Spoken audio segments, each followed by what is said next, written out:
All right, ladies and gentlemen. All right, let me definitely let me do my intro. Ladies and gentlemen.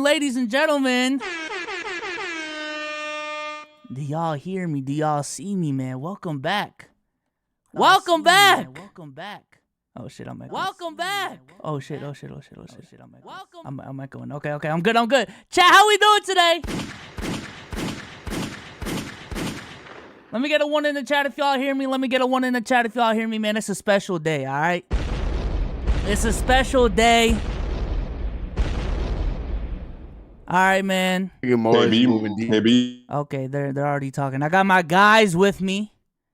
You see what I'm saying? Let me switch the scene. Today's the game show, man. Today's the game show. Who is the casual? That is the question of today. I am going to be Steve Harvey. I'm going to have Steve Harvey number 2 with me, Omar. We're going to be hosting this thing. All right? Cruz is going to be our backstage producer. Type shit and things of that nature. You see the crew. You see the cast. I'm going to take y'all through the rules again. Gonna do chat for the Dennis Rodman is the best offensive player on the board. All right, we're live. Chat, or guys, say what's up to chat, man. How we doing today? No way you can do. There's no way you can ever defend that. Dennis Rodman is the best offensive player on the board. No, I'm just saying. I know that. That's enough. That's a good hot take. That's a good hot take. There's no way you can defend that. Offensive rebound. Yeah, respect the offensive rebound. No way you can defend that. No way. If you can make a compelling argument for that, bro, you might deserve to win the whole thing. Man, the way he set those screens. Second chance points matter, guys. I'm just saying. Man, the way he played his role to a T, come on, man. It was always the big man off. What you started? See what you started? Always what you started. Man. Y'all want to talk about basketball so bad, bro. Damn. The real ball knowers are in the building, man. Here we go. Yes, sir. First of all, I want to thank everyone for coming through. Shout out to everyone. I'm going to go from top to bottom. Just introduce yourself to the chat. From my chat, you see a lot of familiar faces in the NBA community on YouTube and on Twitter and within the Let's Keep It a Buck community.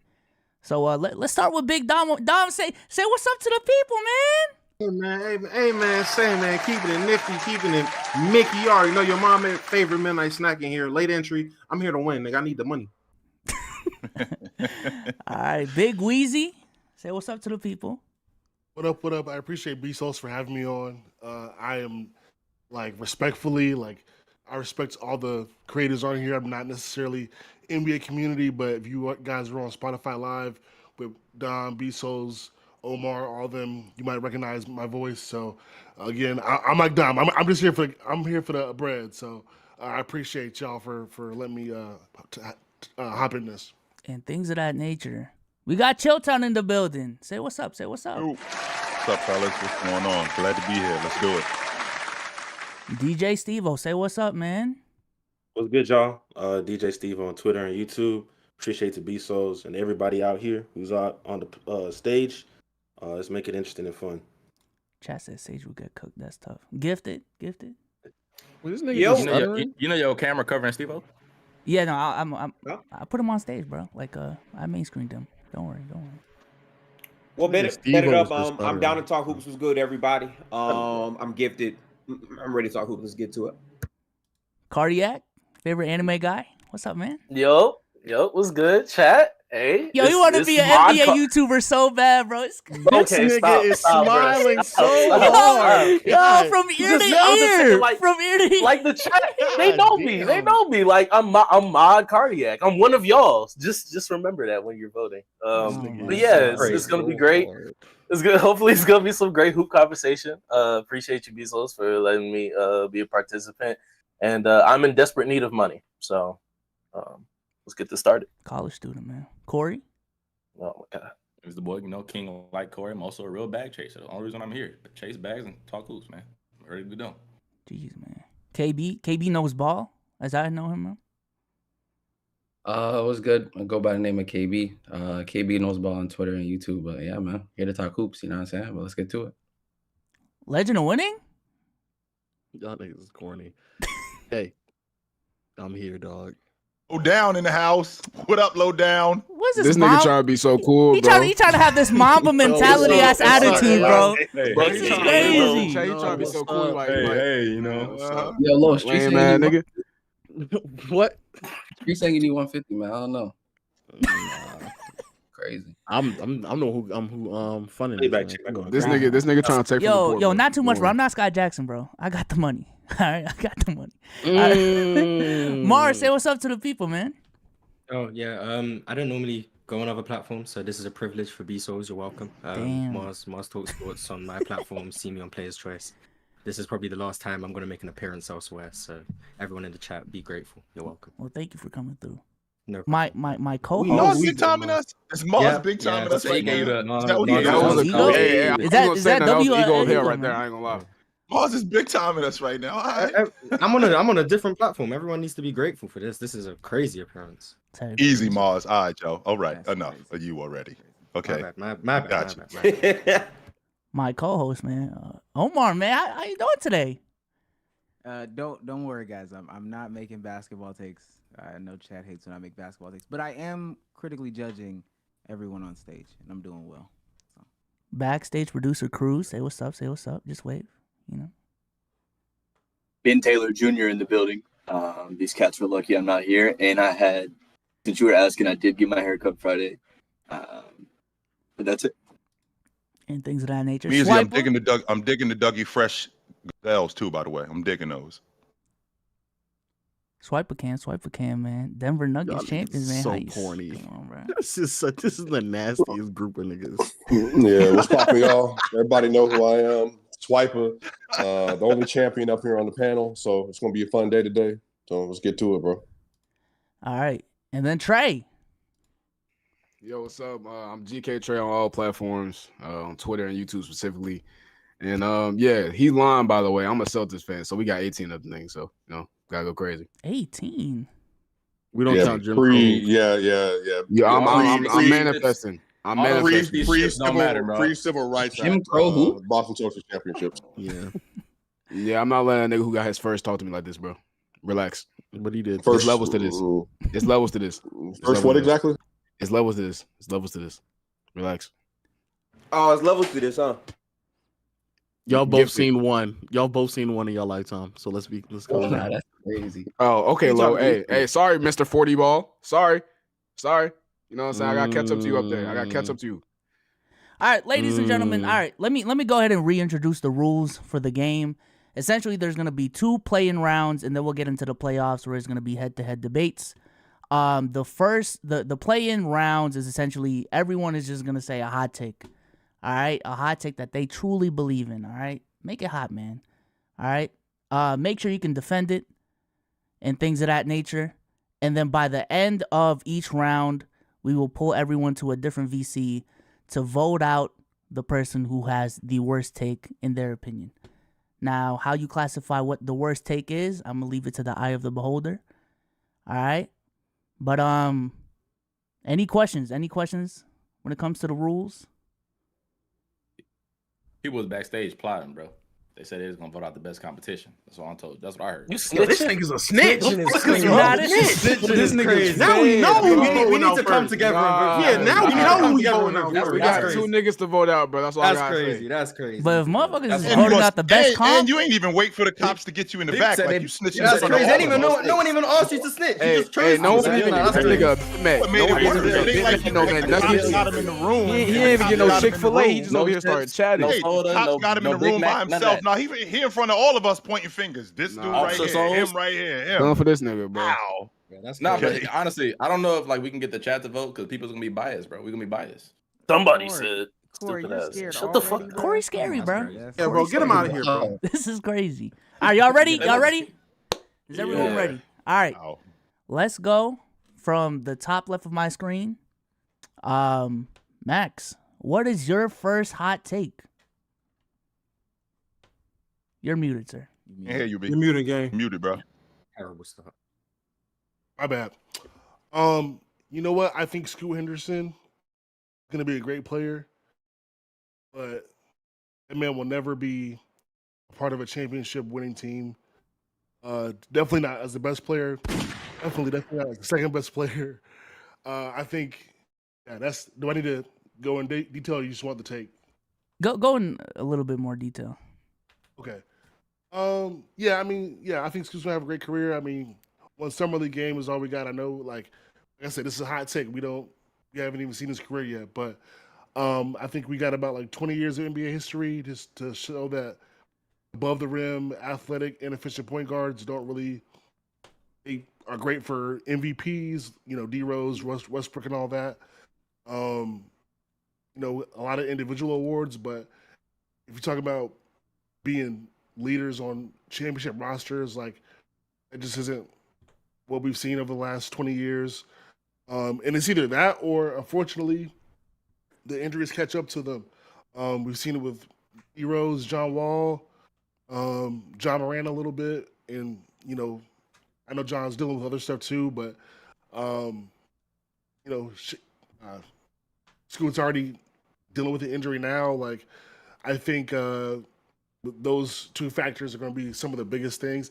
And then, like, also, like, not even to mention the team he plays for, Portland. Like, Portland had Dame for 13 years and never really even came close to, you know, building a championship roster around him, and now they're getting ready to trade him. So I think, you know, the player himself and the organization he plays for, you combine all that, and I'm not even going to lie, like, I'm not gonna say I'm gonna leave that out. Yeah, I just think Scoot's never gonna be a championship player. He's gonna be great. He's gonna get all the highlights. He's gonna, you know, be dynamic on Sports Center and Bleacher Report, and you know, on Twitter, and everyone loves him. Everyone's like, you know, gonna be talking about him as a great player. But that man's not gonna have no rings.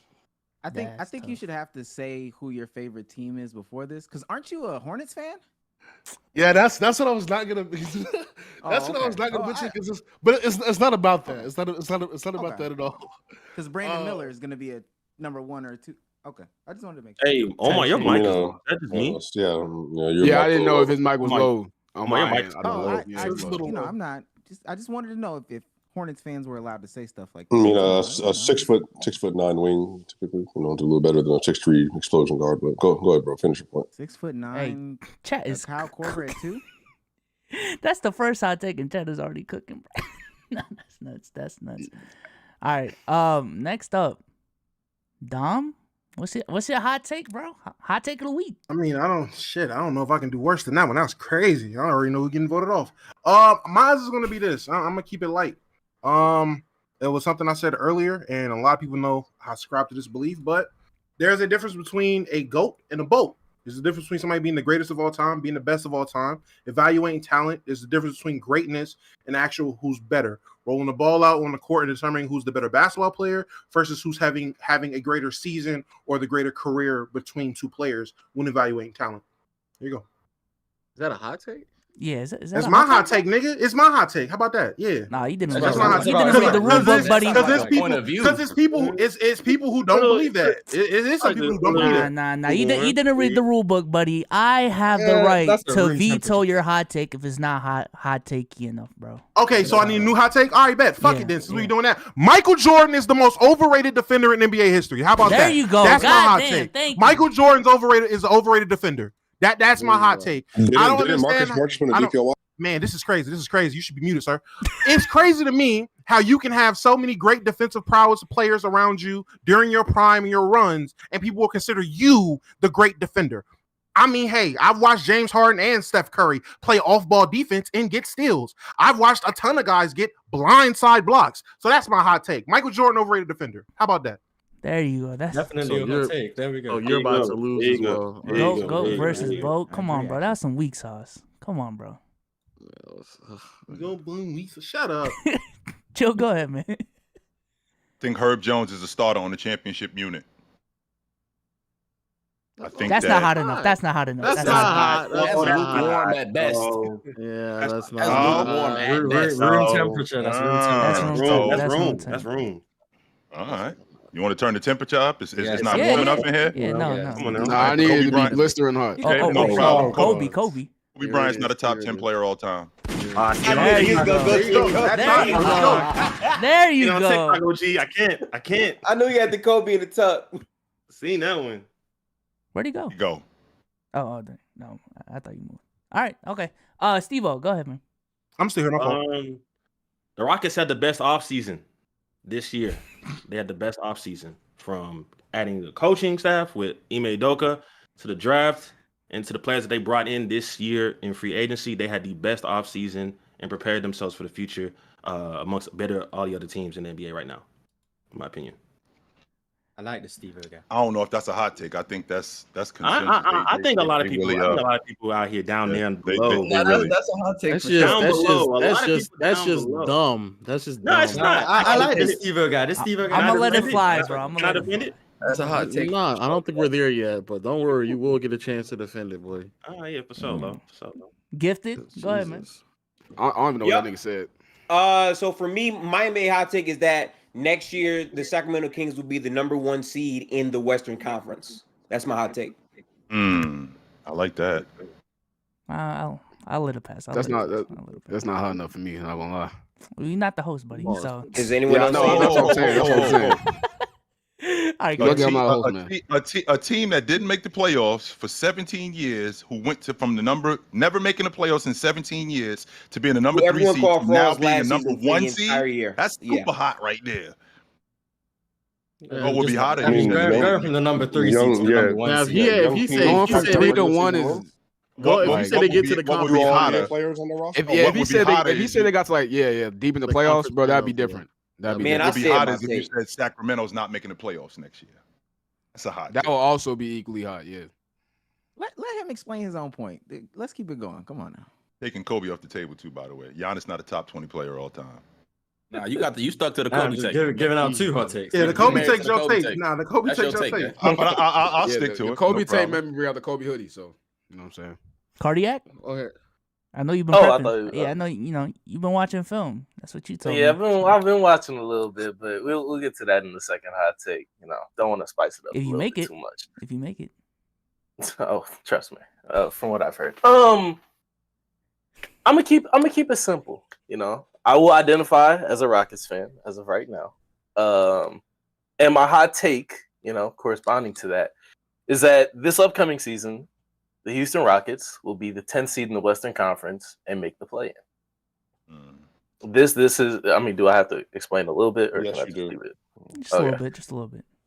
I bet. I think that looking at the Rockets offseason, as well as some of the development that we can expect, some conservative development from some of the players that have been on the roster. Chat, he got notes, chat. Considering the new He personnel got that has notes. come in, considering some of the engagements of the team so far and commitments made this offseason, we can project a level of culture shifting, a level of systems being implemented to improve not only the quality of players and the quality of play that will be played on the floor, but also just like the increased stability by bringing in these vets, and also just looking at the roster. I think that in terms of a perimeter defense, like looking at this team, there's no reason why the personnel of Dylan Brooks, the upside that we see from Amin Thompson coming in day one, the upside that we see Jabari Smith not only showing, this summer, and taking that with a grain of salt, of course, both in the second half of last season with being a weak side rim protector, and just good roamer on some of the NBA's more talented forwards, as well as like the defense that Tari Eason has showed. I believe that on a perimeter side, there's no reason for this Rockets team to not be like a top 12 to at the very least have defense. That will all just be up to Sengun. But if all those chips fall into place, which I don't think is out of the realm of possibility, this Rockets team can finish as the 10th seed in the Western Cardiac, chat saying it's not hot enough. Would you be willing to up it up and say they can make the 7th seed? Bro, chat calling this nigga mini low, bro. I can see it. Could you accept I guess. 7th seed? The Rockets will be the 7th seed. I think it's pretty hot because I think they'll be fighting for the 12th seed. We should let him stick. We should let him stick. Yo, fighting for the close is crazy.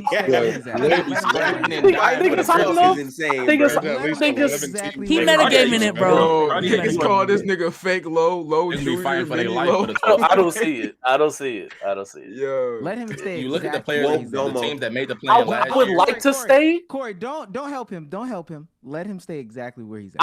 I would like to stay at 10, but I can make an argument for 8. Okay. Then this 8 thing. You don't have to make the argument. That's a take. Rockets are the 8 seed. Rockets are the 8 seed. Bro. All right, Corey, go ahead, man. You skipping KB? You are next on my KB's screen. in front of you. Excuse me. I had a hotter take, but the Boston Celtics championship window has closed with them losing Grant Williams and trading away Marcus Smart for injury-prone Kristaps Porzingis. I don't see them being able to continue this reign of being the favorites a year in and year out, but in these betting houses. Also, with them either going to have to supermax out Jaylen Brown or eventually trade him, I don't see them being able to add the necessary pieces in order to be that championship team in the future. Chat saying that's a cold take. That's a cold take. No, it's not. Bro. That's a cold take. That is a hot take. That is a super hot take. One of the best big threes. No, I'm looking. That's a hot take. That's a hot take. That's a hot take for sure. I don't think it's close, but Yeah, they suck. Yeah, I mean that's. Nah. Okay, Atlanta. Go ahead, KB. Know some ball. Crazy. Hey, I can't say too much right now. You know, if I speak, I'll get in trouble. Go ahead, KB. That's me? Yeah. Yep. So my hot take is outside of the original top 10, like the general top 10 in the league, I think Triple J has the highest ceiling to be a top 10 player, like amongst the rest of the 20. I think his defensive impact is like really, really good, especially at the age of 23, already doing what he's doing on the defensive end, leading elite defenses in postseason and regular season as well. And I think he has the offensive intangibles to become a much more crafted and a reliable offensive player on even a championship team. I think, and especially with his defensive impact, you could argue that he's arguably like the best defender in the world too. So I truly believe he has like the highest ceiling to be a top 10 player in our league. Omar, what's the face for, bro? What's the face? These hot takes are just dumb. They're hot takes. They're just dumb. Yeah, I get it. I get it. Let's I ain't gonna hold you. That's low key one of my hot takes. That's tough. Oh, okay. Tough. Okay. I guess my hot take is I'll just keep it my usual. That man John Stockton is trash, my boy. That is one of the most overrated players I've ever seen in my life. I do not understand why people overrate a player who was alongside one of the top 20 to 25 players of all time, yet has a losing record in the postseason when he's alongside him. The team that consistently got knocked out in the first round. That's a standard that we would never hold to any other player throughout NBA history. They make arguments based off of his passing ability, just off of just numbers. Yet when I ask somebody about who's the top 5 scorers of all time, consistently nobody brings up Karl Malone, even though statistically speaking, he should be in that conversation. A lot of people make arguments based off of what they've been told instead of what they actually can watch and see. We go watch and see from a passing and playmaking standpoint. John Stockton doesn't move the needle anywhere near close to other players that you could clearly have ahead of him. And so you make an argument where he ranks amongst other point guards solely based off of numbers that never really translated into anything. He was never the best option on his roster. And he was on very talented teams and still was woefully disappointing in the postseason. The production never really translated into significant amount of impact.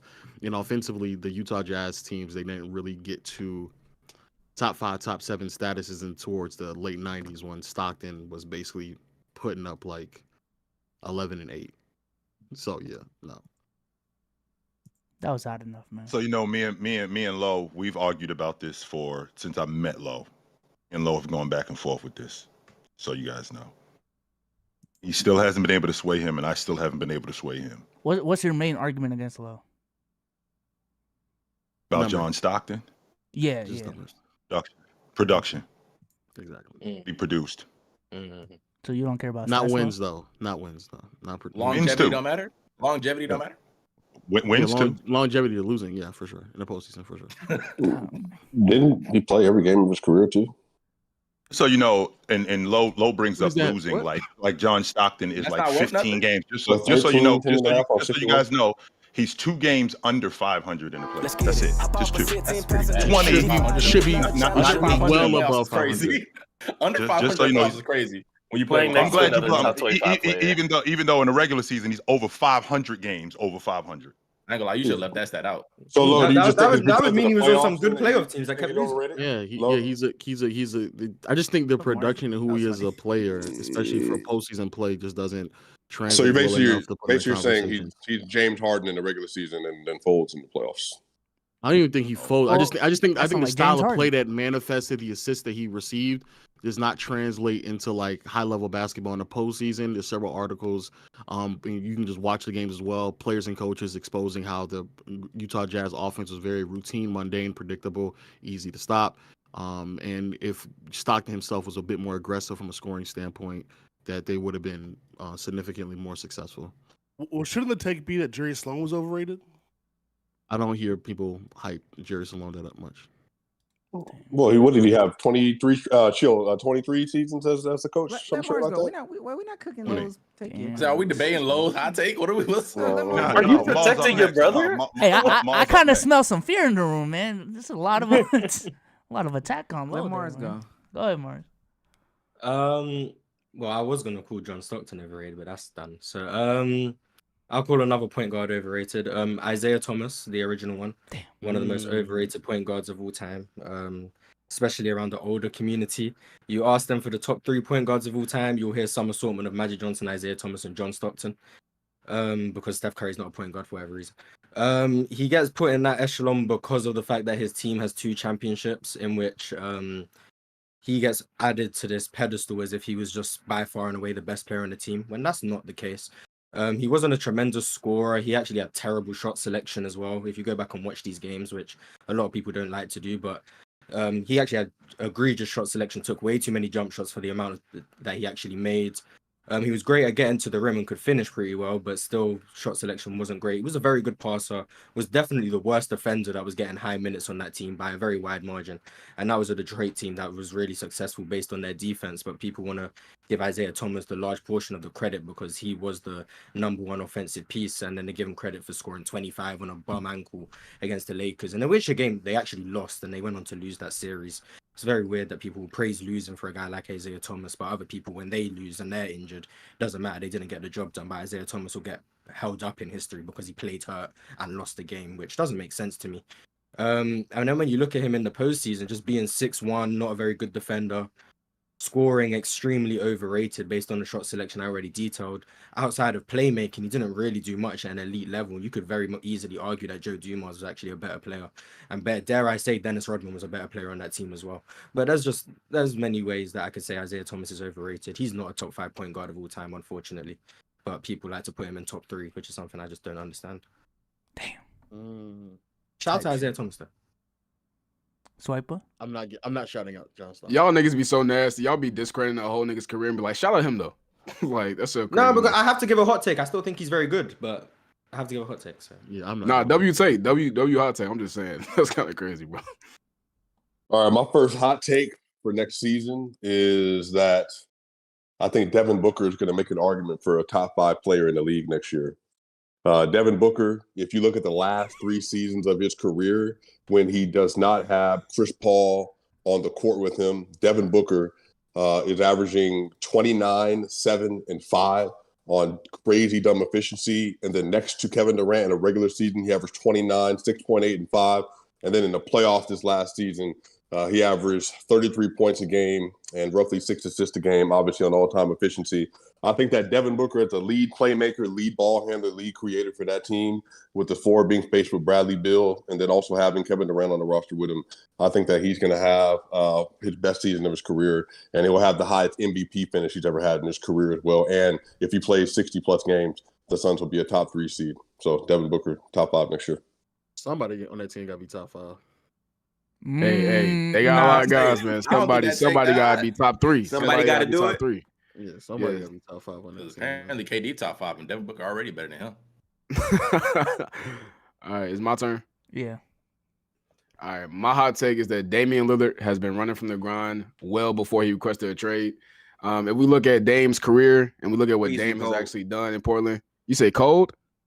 freezing cold. Freezing cold. Yeah, All right, I'm gonna continue. Yeah, I should go with different take. Different take. Go a different take. Whoa. All right, go This different is take. actually a really hot take. Keep going, my man, because I want to hear this. It's interesting. I don't know if it's a hot take. It's a very interesting take.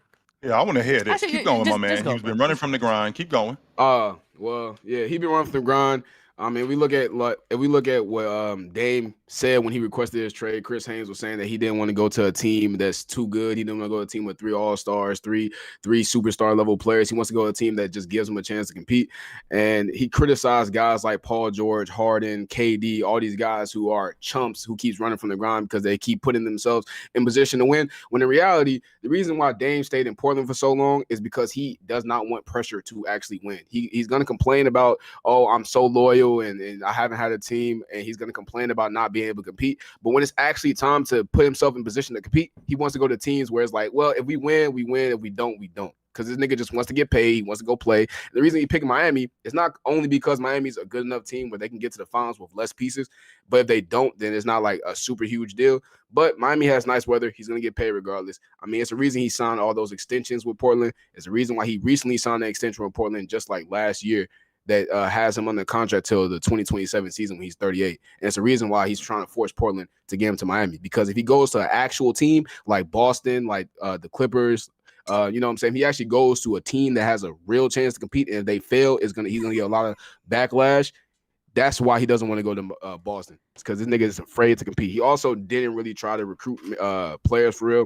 He only really tried to recruit KD and Boogie, and that's when KD was requesting a trade last year in Boston, and Brooklyn. And then he tried to recruit Boogie in 2017. Like, nigga, you was not getting that nigga unless you traded Nurk, and you don't want to trade Nurk. He also didn't want. He also told Portland he didn't want to get rid of CJ or Nurkic when they were at the peak of their powers, and they had to trade CJ when he was washed. That's why they got the deal they got with the Pelicans. So, my opinion, Dave has been running from the grind for quite a long time, but people are just now getting aware of it because of what's going on with Miami and how he's handling the trade. We need to go back to saying what our favorite teams are. Trey, what's your favorite team? The Celtics, but I still want him on my team. It's just this has nothing to do with that though. So Hey, KB, hey, niggas know it's not about me salty. It's not about me salty.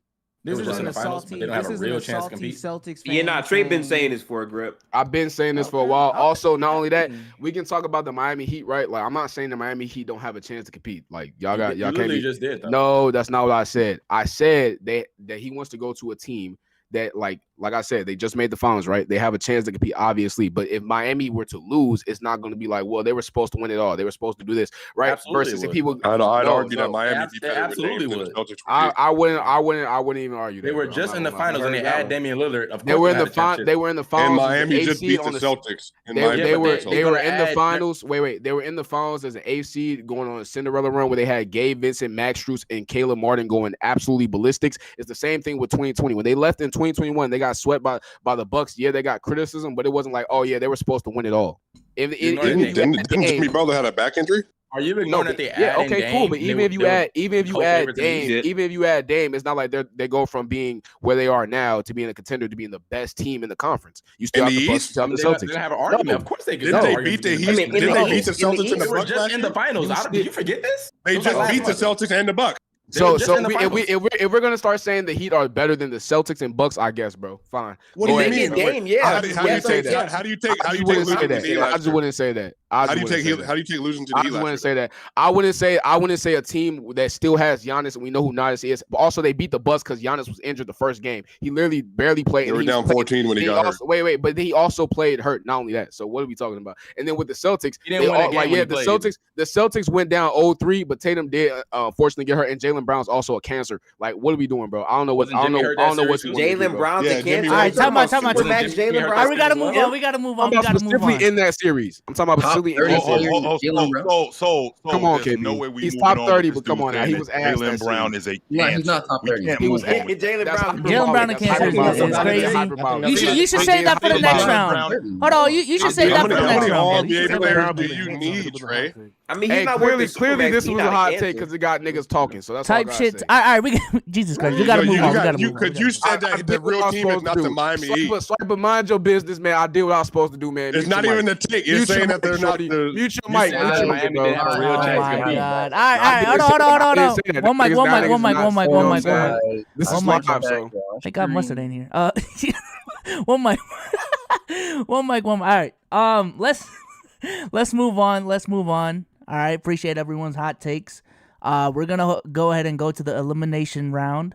I'm gonna drag y'all into a different VC. Y'all don't have to go anywhere. Just stay here.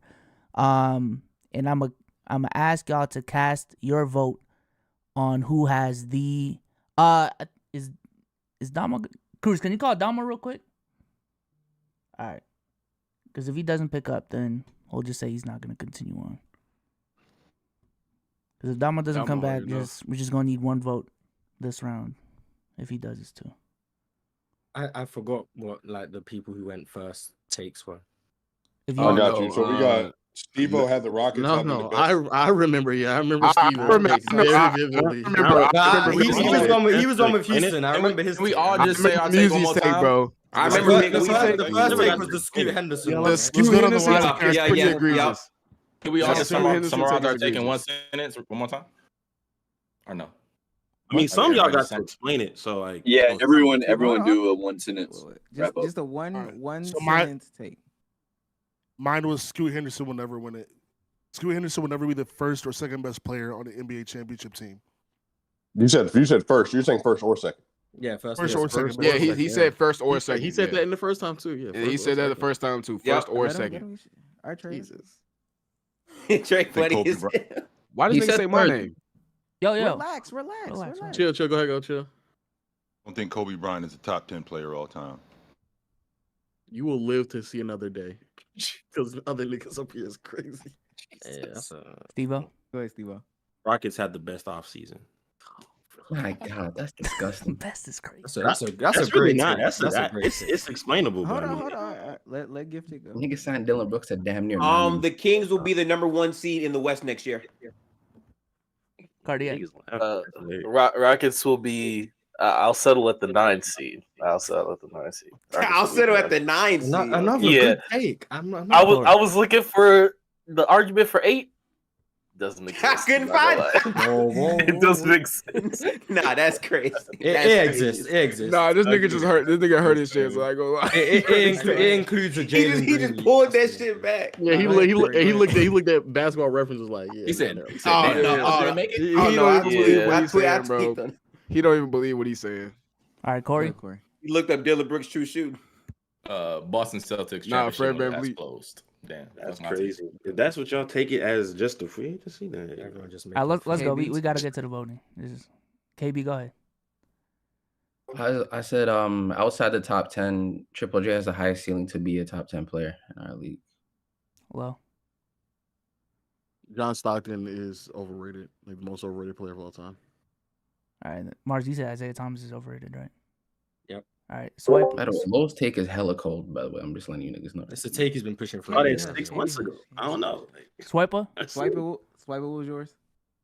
Devin Booker will be a top 5 player next season. Trey. I'm not gonna lie, bro. This Jokic pedestal, man. And he know they go. It's inevitable they're gonna meet each other in the West, bro. He just trying to get out. He's trying to get out early, man. My take is that Dame has been winning from the grind for years. Okay. So are we voting for the worst take? Yeah, worst take. And Damo's not gonna be moving on, so just one person. Oh, okay. Yeah, we know who to take out. Damn, that's a tough. Yeah, at least I know who to take out. All right. Let me go to the other VC. I'll drag y'all in. Omar, go. I'll drag you. All right, boom. Cruz. Keep track. Just keep track of the votes. All right. Okay, I'm gonna assume that's a yes. All right. Max. I need your vote, man. Hello? Max? Bruh. Oh, I think he didn't. Nobody talked. Maxwell. Max. What the fuck? All right, we're moving on. Hey, my bad. Maxwell. Can you guys hear me? Yeah. Yeah, we can hear you. Okay. I'm gonna go with the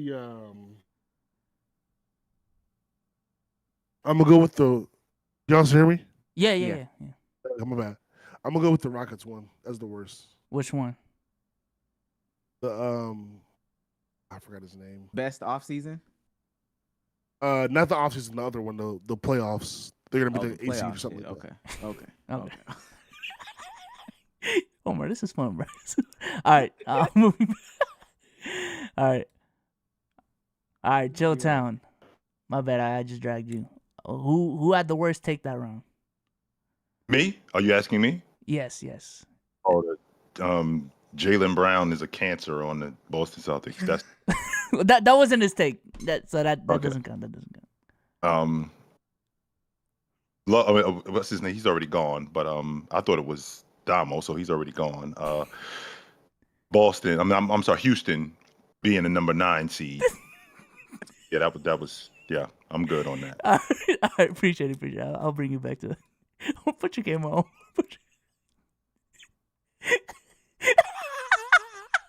So fucking gross, though. He knows he's gross. That's the problem. Yo, Steve-O, I need your vote, my man. Hey, whoever was first, I forgot his name. I think it was Vic. Vic, is that his name? Max. Oh, Max. Max. Shout out to him. Though. But yeah, nah. You don't gotta shout out. Like, it's fine, bro. If you think it's take. Shout out to him though. Like, come on, bro. Jeez, him, man, it's just basketball, bro. God damn. Max. Yeah, cardiac nasty. All right, Gifted. Worst take. The guy that said Scoot Henderson won't be a 1 or 2 on the title team. All right, man. Appreciate it. Okay, so it's 2-2. 2-2. Good to know. Guys are high. Cardiac. Yeah. Worst take. What do you want me to turn on my cam in here? Nah, it's cool. I hate it had to be him, bro. Steve-O, man. God damn it. The best offseason? Yeah, man. My fellow Rockets, man, bro. That's tough. That is okay. Appreciate it. That's different. I ain't gonna lie. Against the grain. He's Corey? a contrarian until the death of him. Corey? Cardiac, man. Let's be serious.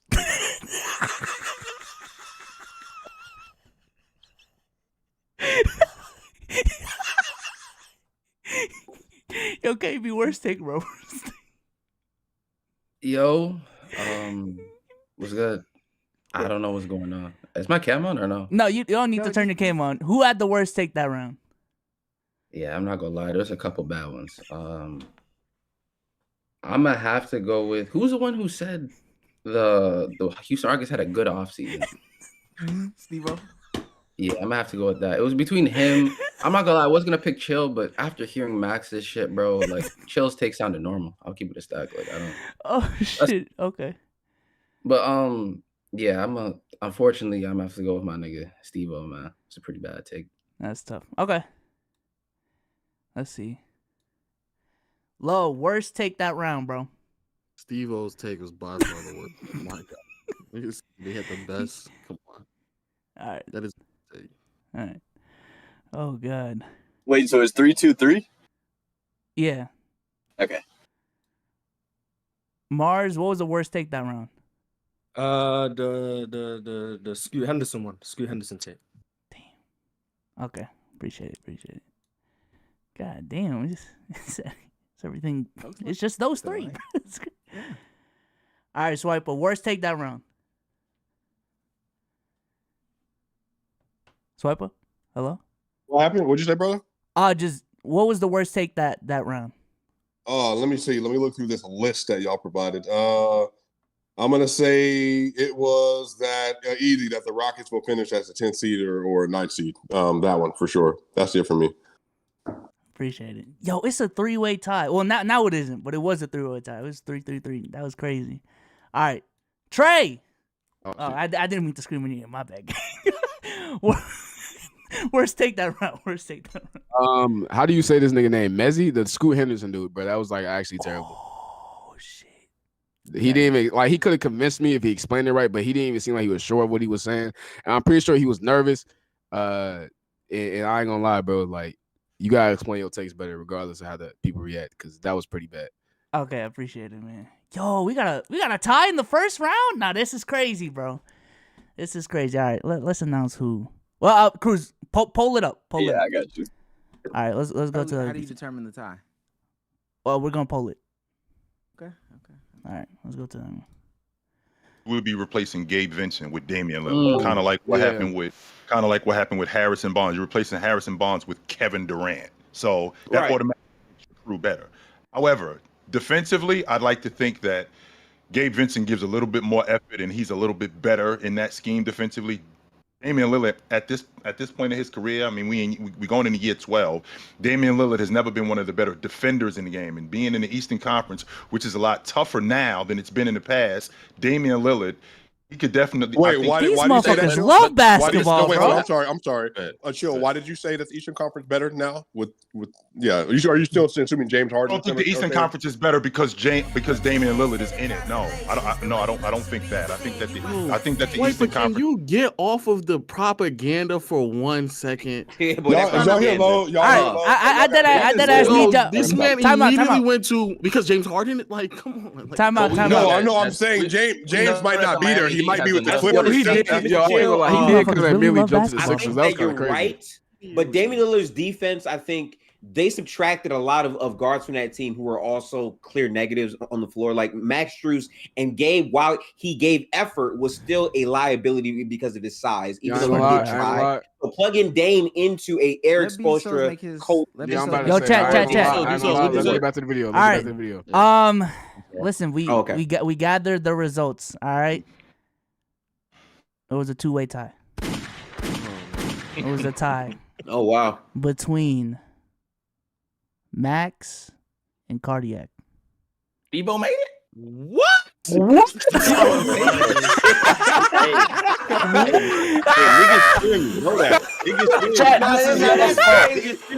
was y'all's fault. I ain't gonna lie. Now, hold on. To determine. Hold on. That's some funny shit. To determine who gets off the island. To determine who gets off the island this round, we are gonna do a chat poll. So the poll is up. Oh shit! All right, 3 minutes. Look at this poll, man. Cardiac is in the lead right now. Cardiac, dab me up, bro. Dab me up. He watched film for no reason. Let me say this. This is y'all fault, Chad. Hold on. Let me say this. There's about a minute left in the poll. Cardiac, if you want a 30-second explanation as to why you believe your take, go ahead and go right now. Go. Look, because fuck them niggas. Since it's on them now. Fuck them niggas. My take originally was Rockets will be the 10th seed. Okay, but even that didn't change nothing. That didn't change nothing. I did lock it in. I will say. I locked it 9. Nigga, you have 30 seconds, bro. 10 was a stretch. 10 was okay. Appreciate it, Jason. The teams are going to be at the bottom. I'm projecting a Thunder jump, of course. But the teams that are going to be at the bottom is up, bro. Time is up. Cardiac, bro. You can't. You're dead. Trey Hush. Maxwell, you got 30 seconds. Go. I mean, I really think mine's an actual hot take, and it's not really that. Like, I feel like I shouldn't even be defending mine because it's like, come on, like, what guard that plays like Scoot has ever won anything? Who has ever been the second best player on the championship team? Has ever been the first best player on the championship team? Like, I gave several examples. Like, I get people like Scoot. Scoot's gonna be a great player. He probably gonna be a multiple. Do you believe what you're saying, bro? Yeah. Absolutely. Are you sure? So an athletic guard that gets to the rim. Are you sure? Game one. Sounds like Isaiah Cruz end poll, bro. End poll. Well, I'm just trying to figure out who said he was the number 1 and number 2 option anyway. That's time, ladies and gentlemen. We gotta move on. And with that being said, who's the casual? Cardiac is the casual. Get out of here, buddy. I'm sorry. I'm sorry, man. Yeah, I'm sorry, bro. You tried, bro. You're an anime YouTuber, man. It's Cardiac, you actually you knew better to come here with that, Hey, man, bro. put F's in the chat, dog. Put F's in the chat, man. F's in the Look, chat, man.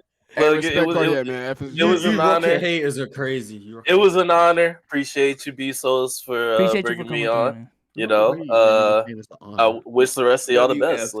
Let's see who's gonna join me here at home. I ain't gonna lie, Cardiac was over cheesing when he came here, bro. He just had to do the Here at experience. home. That's crazy. He trying to. Hey, don't let the door hit you on the way out, buddy. Just start that YouTube channel, bro. Come on, bro. Start Cardiac, Cardiac. you know, plug your YouTube, your fellow brethren, Houston Rocket fan Mars, he's a front runner. So I'm letting you know that right now. Do not let that fool you. He's not down with it. I know Mars is a front runner. I'm a front runner at 22 and 60. Mars, you already said to us. You said to us verbatim. You said to us at number 3 when you guys picked that if they had drafted who? Brandon Miller. He drafted Brandon Miller. Where were you going? KC. He's a front runner. I'm telling you, my man. He's not going to. I'm not gonna lie. We got Brandon Miller. We would have been fucked. No, we would have been bad. Out. What do we need to do? If I had 2 Trevor Arizas on one team, Jesus Christ. Not too much with Jabbar. Not too much. All right. Moving on to the second round. Someone said I just lost $5. Who bet on Cardiac? All right, let's pace the second round a little bit faster because we still got the playoffs to do. I don't want to waste y'all times. So let's go ahead and start with Max again. Is everyone ready? Actually, let's go in reverse. Trey, start it off, man. Am I doing the same take or am I a new take? New take. Okay, so my second take is that Kwame Brown was not a bust. He just didn't have opportunity. Wait, Steve-O, you're echoing. And the reason why I say that is because in the most shots Kwame Brown ever took in a single season in his career was 8.8, right? So a little less under 10. It was the 2003-2004 season. In that season, he actually shot pretty good. He was +2, or actually not my fault, not +2, +1.8 relative true shooting. He shot 55% true shooting on that. His per 75 stats were. Does he have notes? Yeah. I wrote this down.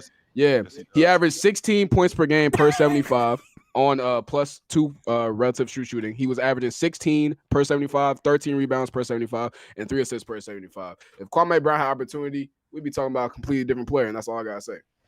That's a buzz. Type shit. It's a hot take. No need to revise it.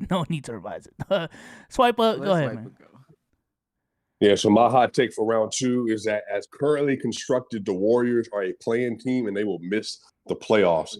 Right now, the Golden State Warriors, they're going to be in competition with the Minnesota Timberwolves, the Mavericks, the OKC Thunder with Chet, the Grizzlies, the Kings, and the Clippers, I think, towards from 5 to 10. And if they have CP3, Steph Curry, Wiggins, old Klay Thompson, a non-shooting Draymond, and no bench whatsoever but Dario Saric, they're going to be in a situation where they don't have the size, athleticism, POA defense to be able to play basketball at a high level in a playoff setting or a play-in setting, and then they're going to be exposed by some of those elite wings and guards they're going to see at that level. Steph Curry has also only played 56, 64, and 53 games in the last 3 years, so expecting him to play more games than that going into 35 is not going to be the thing that I would hope to rely on. So I think he's going to play about 55 to 62 games next year, and then on top of that, no Jordan Poole and even older CP3. That team is a play-in team, and that team will lose to one of these younger squads with a better overall roster.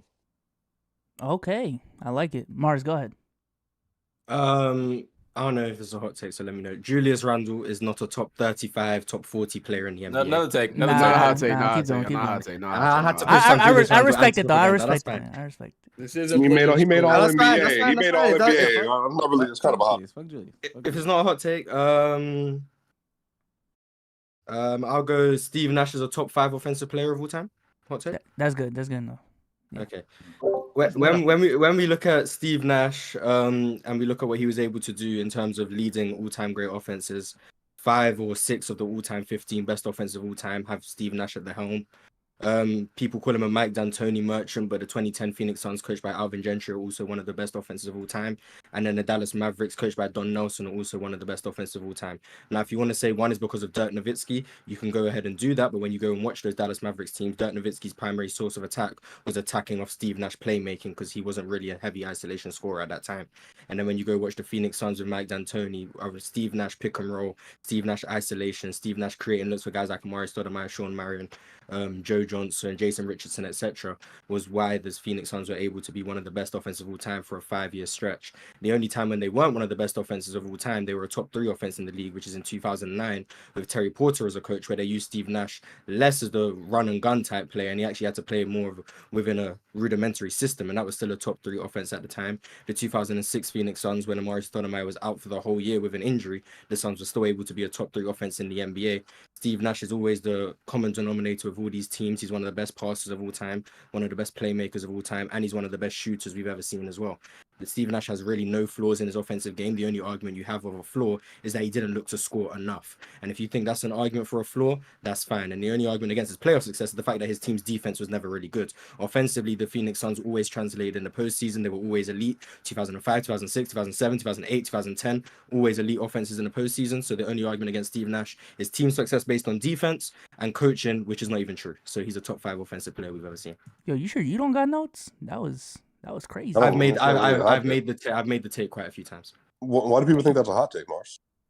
Because he averaged like 15 points a game. Yeah, I just want to know, it's a hot take. I want to let you know, Swiper, you might get deactivated on Twitter soon, bro. Warriors fans coming at you, bro. Oh shit. No, that's fine. Completely leaving out the fact that I believe Mars that year he won the league MVP. I believe it was in 06. I think he was responsible for over 50% of their offense total. It was close. It was close to 50%. So yeah. He was nice. Thank you for helping make my point, Joe. I appreciate that. Thank you. Hello. Are we doing team assist, bro? What's going on? Hey, I can score in isolation or for an assist. Is what it is.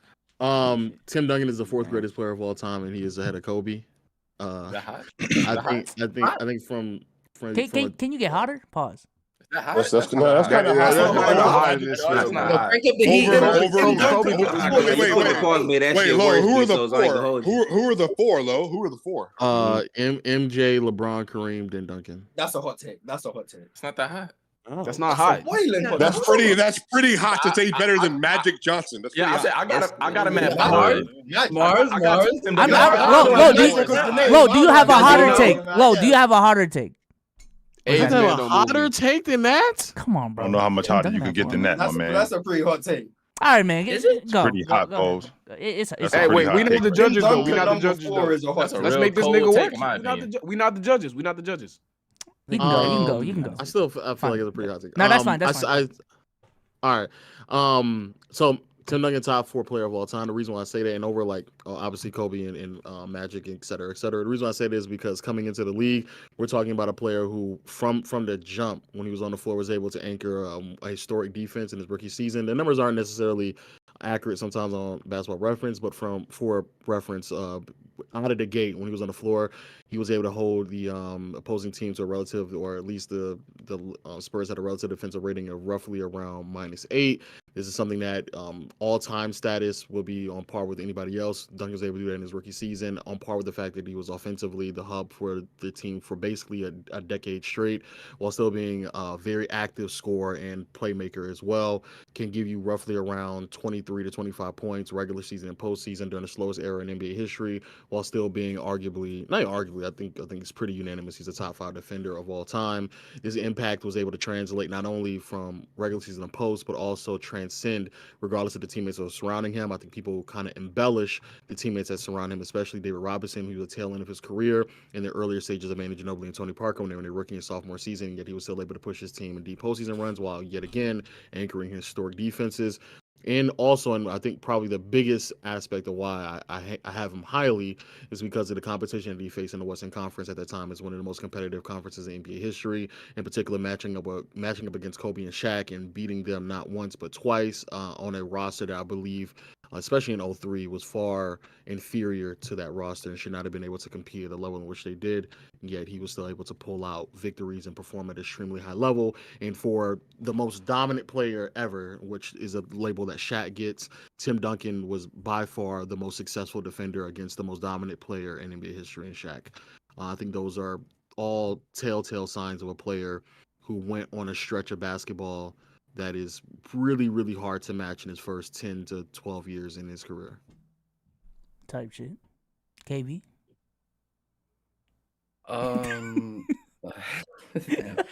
My second hot take would be that I believe LeBron is not a top 5 playmaker in our league no more. I believe Steph, Giannis, Jokic, Luka, and Trey are all better playmakers than LeBron James currently. I think LeBron is still respected as a player in terms of his drives, in terms of his finishes and his rim pressure, obviously. But the playoffs shown and the regular season that he's not as respected as he used to be due to injury and his explosiveness. And even the rim finishing has sustained a bit, but you can see even a slight drop off when it comes to his ability to get to the rack and finish. And I don't think teams are keying in as much as they used to be. And I just think when it comes to Trey's playmaking being off ball or pick and roll with Clint Capella or Luka's post ups or his drives or his pick and roll, Jokic on and off ball with his playmaking, Giannis post ups and his rim pressure, Steph off ball and on ball with the PNR with Draymond Green. I think all these are just creating a lot more advantages than LeBron James. So I think that's my hot take. Chat's cooking you for Giannis, by the way. Yeah, Chad just called this nigga. Chad called this nigga Walmart agent, bro. You said Trey. I've heard that too many times, bro. Yeah, I heard Trey off ball. Heard Giannis better playmate. Yeah, you're good. I didn't mean to say Trey off ball, but that's what you said. But that's what you said, though. But that's that's what I said. That's what I said. But I didn't you know, this is your chance to make like credible stake in the NBA community, right? Oh my And this is god! what you doing. Oh No, my I'm just saying. Stop, I'm bro. literally just stop. saying. Yo, let's move You're on. nasty. Go, Corey. Go ahead, Corey, bro. You ain't the host. Yo, nigga, what? Nah, You gonna start but- speaking when I say speak? Go ahead, Corey. Go ahead, Corey. Yo, not too much, Trey. Anyways, KD has no real legacy. He's overrated. He's a glorified Scottie Pippen. He will. My bad. My bad. His Okay, post- on boss step. My bad. His post Golden State career has done near irreparable damage to his legacy. And even if he was the lack of success as a team, no championships, no finals appearances since he left Golden State, and Golden State has continued to win after he left. Even if he was to win a championship with the Suns now, he wouldn't even be able to play on that team because Devin Booker has already surpassed him at that point, and he will be known as a glorified Scottie Pippen. What's a you're glory- safe, buddy. KB, you're safe. Gifted. Go ahead. Gifted. Yeah, my hot take is Joel Embiid will never win a championship on the Philadelphia 76ers. I think year after year after That's year, freezing Joel cold. Embiid. Cold. Nah, That's Too super cold, freezing, too bro. cold. I'm shit, bro. I might Okay, need an too extra cold. hoodie. I need a layer of clothing, bro. That's so cold, bro. Shit cold. Can't even get at the second Okay. round, bro. Come on. Giannis So- will not Celtics win and another Philly championship fans. on the Milwaukee Bucks. Say one more time. Say it one more time. Giannis Antetokounmpo will not win another championship on the Milwaukee Bucks. Okay. So for me, Giannis obviously is a great player, but I think that their build continues to age while the league continually gets younger. Giannis, as good as he is surrounded by a inconsistent cast of players. He also has a lot of flaws himself on the offensive end. Chris Middleton did not look like the same Chris Middleton last year. Jrue Holiday, after getting cooked by Jimmy Butler for an entire series, is talking about retiring in the next couple of years. They just lost another POA guard defender who left their team, and Brook Lopez is an aging center who's spacing at times. Teams still will not respect in the playoffs from time to time. I think that as good of a player as Giannis is, that team continues to get older and less athletic, and the other teams in the league continue to do the same. And even if they wind up to make the finals, I think the talent in the West is just better, and there's a chance that even if they do go to the finals, a team in the West can beat them as currently constructed. I also think it should be telling that in their ownership, some of them are already giving out shares right now and yielding their ownership right now as a bet on the talent. I do think that Giannis could be a appealing free agent to other teams because he's good enough of a player, obviously, to dominate. But I do think on the Milwaukee Bucks, he will not win another championship. I think that's a possibility. Steve-O? Good, strong hot take. In the age of positionless basketball, the wing position is the most important position for a team to win championships. We've seen it for the past 2 years. Cold. You got the AC on right now. Cold, bro. Jesus Cold? Christ. Bro, I feel like I'm in Antarctica. I feel like I'm in Antarctica. Wing position? Okay, fine.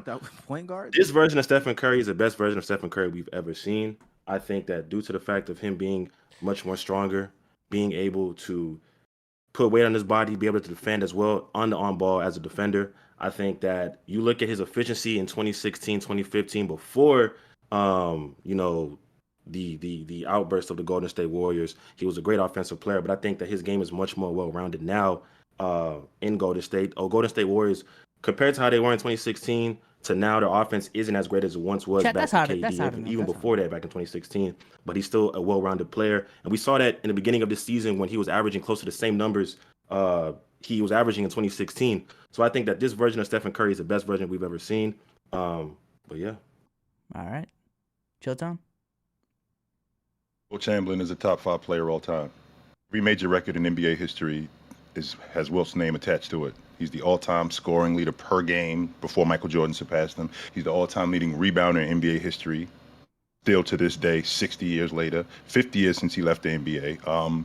With all of that being said, Chamberlain's playoff, quote-unquote, playoff production dropped, and the reason why it dropped because of the guys that were around him who weren't producing. So when in 1967, when he led the league in assists, he had actual better players around him in Chet Walker, in why am I drawing a blank? In Chet Walker, in Hal Greer, and Billy Cunningham. He had better players as opposed to Paul Aronson, and there's a reason why they were much better than what they were. The rules were changed because of Wilt Chamberlain, and he still thrived in that era. All of the years that he played when he, quote-unquote, came up small, it wasn't solely because of him. It had a lot to do with other people. Prime example would be Game 7 of the NBA Finals in 1969, where Wilt Chamberlain, who only averaged 9 shots a game, took 10 shots in Game 7 and only missed 1 shot.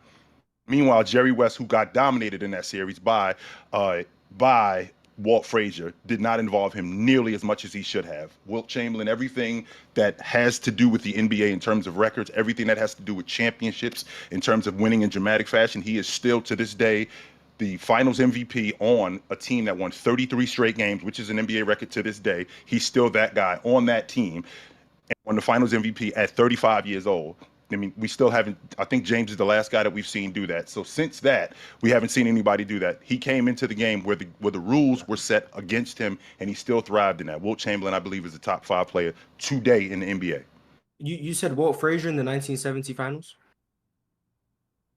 That's, again, 69 not was Walt Frazier, I'm Boston, sorry, LA. 69, that's what I'm talking about. I'm sorry, not Walt Frazier, Miles. I mean, in 69, when Jerry West was going up against John Havlicek, that's who I'm thinking about, and Sam Jones. That's who I'm thinking about. Not. He got outplayed by Walt Frazier too. So. Okay. You said Wilt is top 5 all time, right? Not. Well, you said in today's game too, but the take was. I thought was we top were 5 all talking time. about the other Game 7. I was like, Game oh, man. Game 7, 1970. Yeah, I was like, yeah, that was gonna be a bad agenda. Damn. All right, Max. Yeah. My hot take is that now that Michael Jordan has sold the Hornets, Mark Cuban is the new worst owner in the NBA. Damn.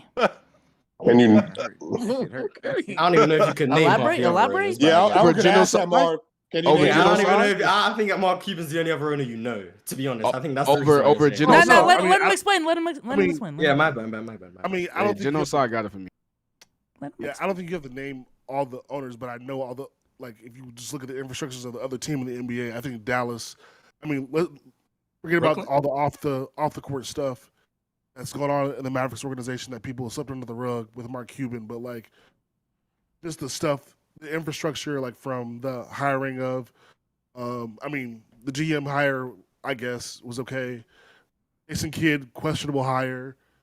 The way they built around Luka has been mediocre, and that's putting it nicely. I just think Mark Cuban's. I mean, the Mavericks win because of Luka. Kyrie's there, woohoo! But I think Mark Cuban's running that team into the ground, and if he can't produce with one of the best players in the league, and Luka, somebody got to shine a light on him. But he's on Shark Tank, so no one wants to really tell the truth about Mark Cuban. But I think he's the worst owner in the NBA. I mean, Luka's played next to 3 I don't even know what All-Stars, Shark Tank is. Are you serious? It's called, ain't it called Bulls Den? Hey, in England or Joe something had like that? KD Dragon's and Den, that's Kyrie what- and yeah, Harden. Got no superstars back from none of them.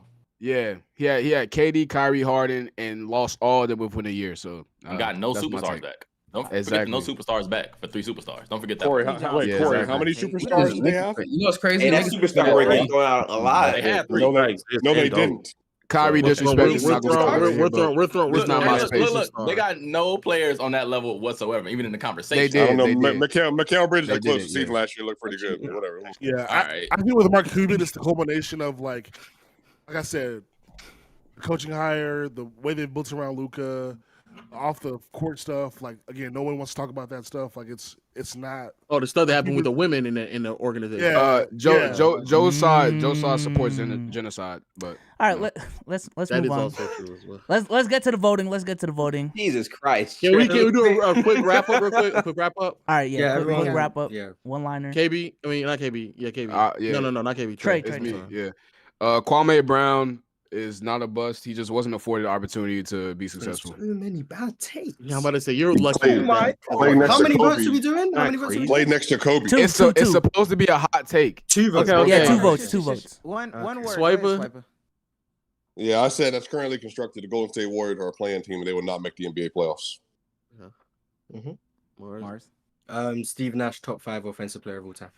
It's not even a hot take. Duncan, fourth best player of all time. KB. Oh, sorry. LeBron's not a top 5 playmaker in the NBA. Specifically, Giannis is better. By the way, Giannis and Trae Young are better. And Steph. Go ahead. Trae Young off ball. Trae Young off. Yeah, off ball. But not me to say off ball. Trey. Corey. KD is a glorified Scottie Pippen. He is a Robin, not a Batman. There's so many terrible ones. Wait, that wasn't your take though. You said his legacy. He has no legacy. You say he has no. Yeah, legacy. you said he has no legacy. You did say that. It is no real talk, bro. He said no legacy post the Warriors. That's what he said specifically. No, he said no legacy. Period. I heard no legacy. No legacy, and then Period. I might have said no real legacy. What does that Scottie mean? Pippen has, if I call him a glorified Scottie Pippen, legacy. Scottie Pippen had a legacy as well. Hey, don't worry about it. Don't worry about it, Buckaroo. You're not gonna last. You're not. Don't worry about it. Gifted. You're not last. This is crazy. Don't worry. Gifted. Giannis will not win another championship in Milwaukee. That's a fair take. Steve-O? Okay. All right. Swiper. Okay. All right. Swiper. Okay, All right. Yeah, this is the best version of Stephen Curry we've witnessed. Oh, that's bad. He's out of here too. Respect. That's crazy. Chill. What was yours? I think Will Chamberlain is a top 5 player all time. It's not great. And Max? Mine was Max. Mark Curry. Mark Cuban's the new worst owner in the NBA. Yo, bring me up first. Jesus Christ. I want to vote for like 5 people. This is crazy. I know. All right, just a reminder. Just a reminder. There's 2 votes. There's 2 votes. Yeah, Check check it. votes. Oh man. That guy KV does not know ball. I tell you. Hey, listen, bro. It's the real hoop talk, bro. We're getting to the meat and potatoes, man. Come on. All right, let's bring Legend up. Can I call him Marcel now? Nah. Yo, are we doing 2? 2 votes. Okay. Who had the KD? KD's a glorified Scottie Pippen. That's Corey. It's Corey. Jesus, that's a bad one. And Wilt top 5. I can't get over that. Those are the 2. Okay, appreciate it. All right. My hot take. Why Trae you Young want to go first? Has been a top 3 point guard of all time, ever. Max. 2 votes, Max. Yo, gang. Can you hear me? Yep. All right. I'm voting for the Steve Nash take and the LeBron playmaker take. Got it. Appreciate it. KB and Steve Nash was who? Mars? Yes. Yeah. Chilltown, I need your 2 votes, my man. The Warriors are not making the playoffs. That's nuts. No way. I'm not buying that. The Warriors are better than a play-in team, and LeBron is still a top 5 playmaker in the game today. Appreciate it. And KB. This is gonna be KB, man. I can feel it. It should be. Steve-O. Hey man, get Corey and Trey, man. Corey and Trey. Okay. Yeah, man. We getting takes from 6 months ago, man. Seen it on TikTok. Crazy. Oh, Crazy. man. Oh yeah. Gifted. Yo. 2. I'm not gonna lie. It's a lot of ass takes.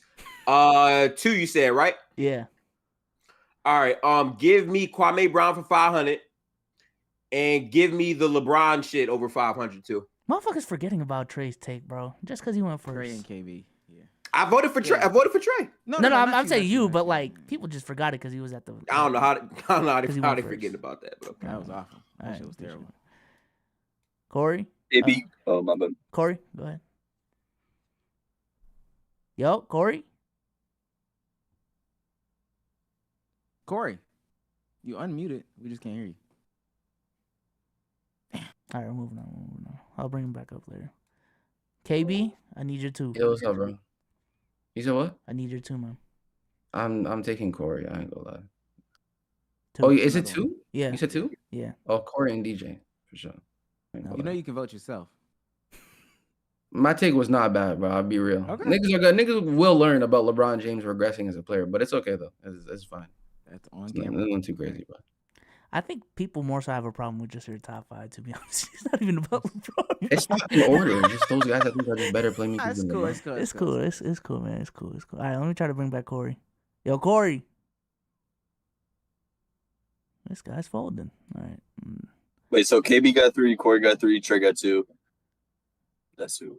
Yeah. KB got 3 and Corey got 3. Okay, I'm bringing Mars. We need Corey. Yo, Mars. KB and Showtime have to go, unfortunately. Appreciate it. Oh shit. Last one is. Oh, okay, swipe this over. Swipe. I need swipe with Trey and then Corey. Get the fuck out of here, man. Let me go through this list. The person with the worst take, I'm gonna say it was Kwame Brown. Didn't have enough opportunity. Thank you. I know it sounds pretty bad. I need two. Swipe. I need two. And the next one is Corey, a glorified Scottie Pippen for Kevin Durant. Got it. Appreciate it. All right, I need Trey. Trey? Yeah, my vote goes to KB. I just don't agree with Giannis and Trey being over LeBron. And as he's explained it more in the VC, I just can't agree with that. And I think that's pretty bad. What's your second one? Oh, my second one. Oh, yeah, Corey. Yeah, saying that KD has no legacy is kind of wild. Even post Golden State, like to say he has no legacy because he hasn't won a championship is pretty wild. He came back from post Achilles and he's averaging like 30 points a year in a year out. He's still a top 5 player after he tore his Achilles. Like he has his legacy is solid to real ball numbers. So yeah, type shit. All right, appreciate it. All right, I'm trying to bring Corey back. If Corey's not here, he's just an auto eliminate at this point. Yo, Corey. Yeah. Okay, there you go. All right, I need you two. Trey and KB. Trey and KB. All right, appreciate it. But that was LeBron and Kwame, right? Yes. Yeah, that's bad. Appreciate it. All right, Cruz, what's the breakdown? Number one, the worst one was KB with 6 votes. Then we got Corey with 5 votes and Trey barely scraped by with 4. Chill with 2, right? Yeah. Okay, so but it's Corey and KB. Corey and KB. All right, since that's finalized, Cruz, as I announce it, just make the bracket like right now. Okay. All right. Let's go to that one. Thing about Giannis does not have as respectable of a mid-range shot, which is why teams back off of him. Now, James, on the other hand, does have that, but his ability to pass and get to the rim with his ability to pass and create opportunities for other people right around the rim, which is going in there, beating up on big guys, getting fouls on big guys, getting those big guys out of the game and getting your second unit guys out of the game, driving downhill and getting guards like Drew Holiday, for example, to help off of him and create fouls, which is opening up more opportunities for guys on the wing to score. So now you're talking about a guy in James who's still able to do that to this day because he still does have a respected 18-foot game. Because he still has his 3-ball isn't there. I don't think his 3-ball is there what it was before, but he could shoot it. Much as opposed to Giannis, who I think Giannis has zero respect at the long ball line. In fact, it's one of those he's with us analogics when Giannis is at the long ball line. Almost like also in the mid-range, also when you're talking about Giannis, he's with us. Now, James, on the other hand, as smart as he is, I completely agree that Giannis gets downhill with the best of them. James gets downhill, but he creates shots for other people in addition to creating shots for himself. All right. I just think I need to cut y'all off. We don't want to hear that. I know KB been fighting for his life for that. All right. Ladies and gentlemen, the results are in. 2 players getting eliminated this round. No poll needed. KB and Trey, you guys gotta go. Well, hey, I ain't it gonna lie, was I nice. was gone the way y'all was cooking me. Hey, it's KB and Corey. It's KB and Corey. Corey was third. That is B-Souls read the envelope wrong. Oh, I did. Wait, what? Yo, it's Corey. my God. Corey made it? Wait, what? Huh? Oh I'm shit! safe, I I'm did safe. read it wrong. Oh, that's hilarious. You read it wrong. Nah, I'm that's some funny safe. shit. I'm safe. That's I'm funny. safe. Kwame? Wait, Cruz, Trey who is live another who is day. it again? Who is it again? Who is I it live again? another No, day. you're right, I bro. live It's another Corey and KB. It's Corey and KB. I live another Corey day. and KB. I live another day. I live I another did day. thought it was Trey and KB. I ain't gonna lie. Hey, I'm not gonna lie. I was shocked. KB, final I words, just man. knew it wasn't me. That's it. Final words, KB. Mars, bro. Tough, man. Niggas won't rock with the hot take. It is what it is. I'll still stand on it. LeBron is not a top 5 playmaker. You feel me? It is what it is, man. That's all it is, bro. I appreciate the opportunity, though. Fuck with you, B Souls and Omar as well. Shout out to Cruz as well too. It's great guys, man. But yeah, Appreciate it. Appreciate you for coming through. My man. dog. Appreciate you for coming through. All right, Corey, final words, man. Do feel like I was scammed. I feel like I was misunderstood, and I think time will tell. I think as time goes on, my take will get even better. To be honest, but like I said, King like Corey on everything, bro. I appreciate y'all having me, bro.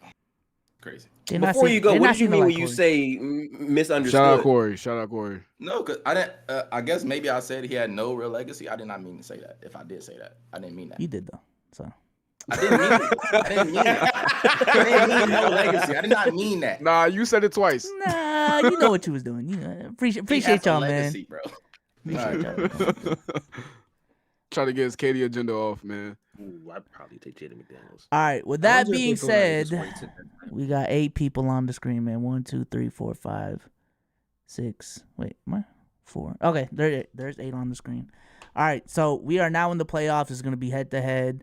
I'm gonna have Cruz announce the matchups first, and then y'all will just kind of get how it goes. But Hey, shout out to everybody that made it to the playoffs, man. Shout out everybody here.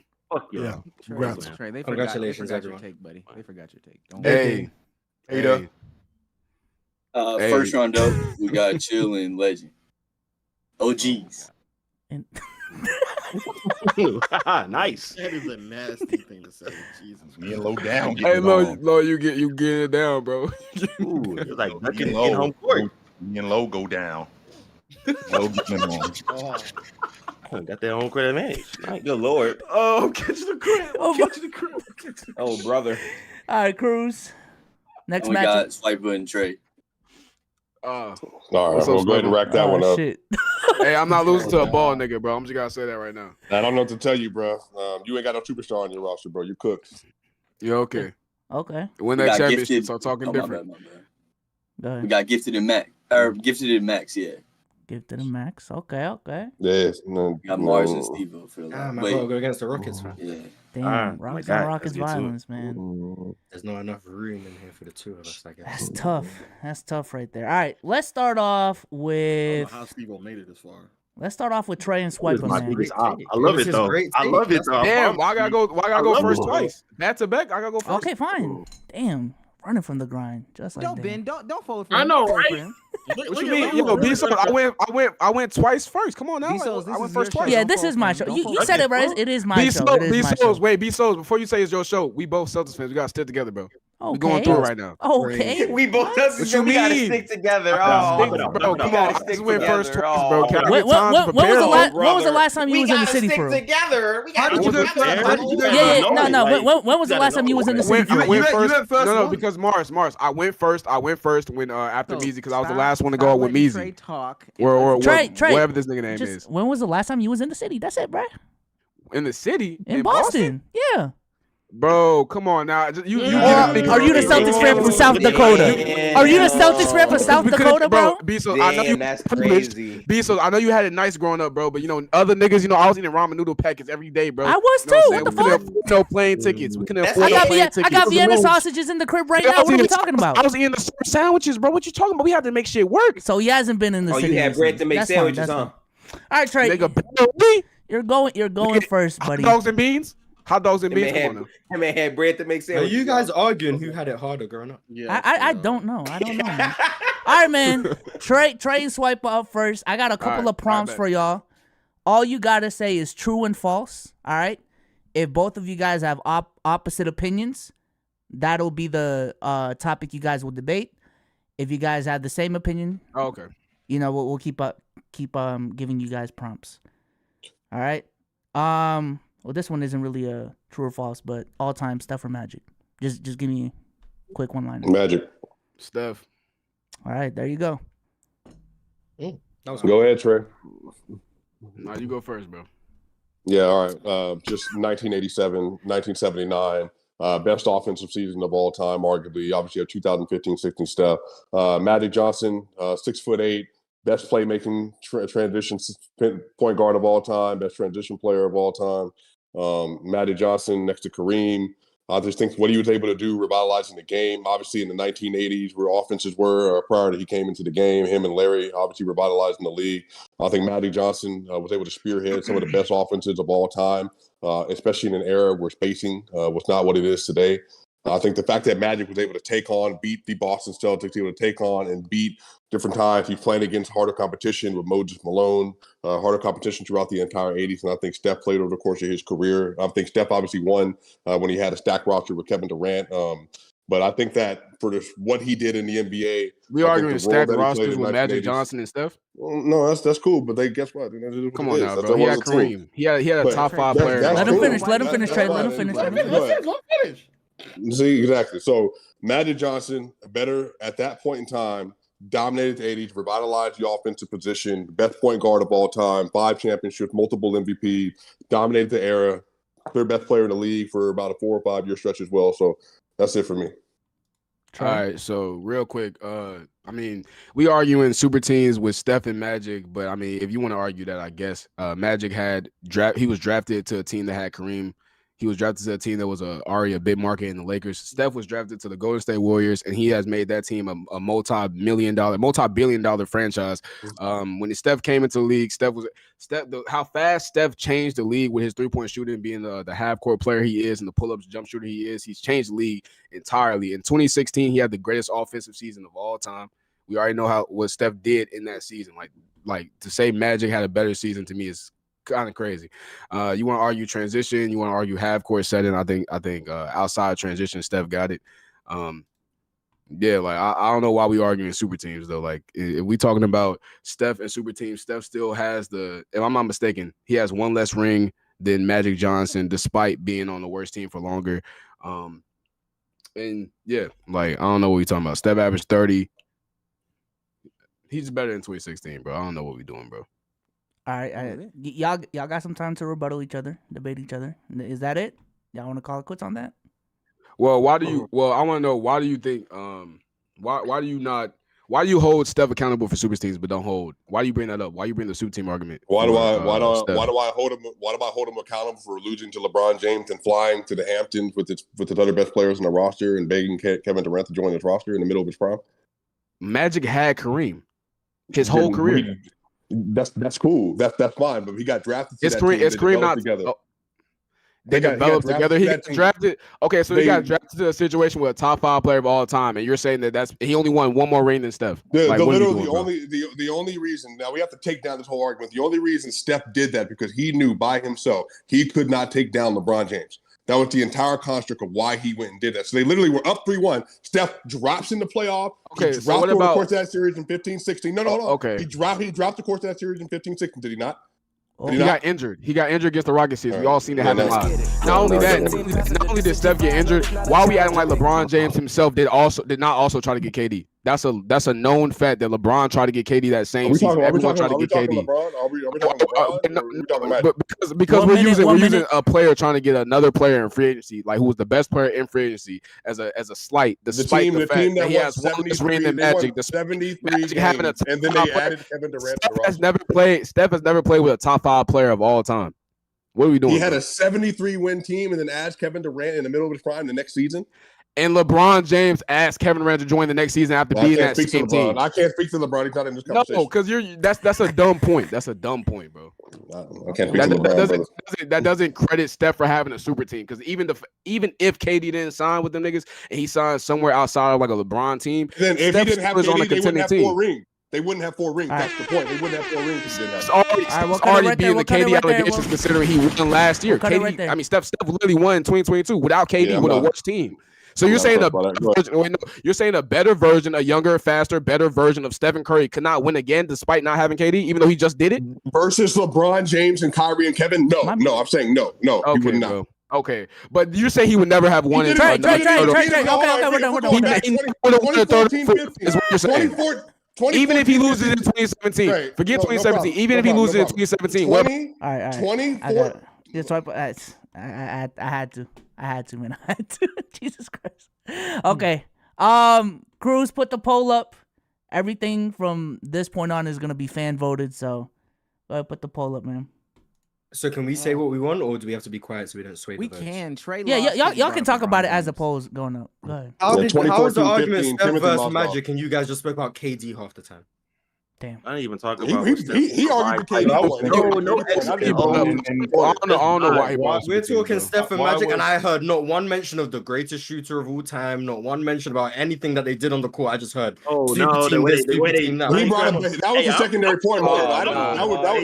Yeah, Trey, you were counterpunching way too much, bro. You were counterpunching. You were counterpunching way too much. You didn't really even argue for Steph, bro. Like you were just countering. Yeah, you're right. There you go. There you go. So there you go. You got cooked. Yeah, I could have argued better. You know what I'm saying? I don't think Swiper argued that crazy either, though. He didn't make a great argument. Trey just hopped on this super team thing, and they just went on a tangent. What we saying? Yeah. I didn't realize we had a time limit though. I didn't realize we was on a time limit. So my bad. If both of you could lose, I would have said both. I gave you a lot of time. Trey, I gave you a lot of time, bro. Come on, bro. My fault. I didn't realize we had time. I didn't mention who do you think? They saying that debate was a recycling bin versus the trash can. I mean, if you want to say Magic's the better player, I still think Steph's the better player though. I think what Steph did in the short amount of time that he did it and how he revolutionized. You gonna make the argument now? Greatest shooter of all time makes him the better player. You're now making the argument you should have made. No, I didn't. No, I did say that.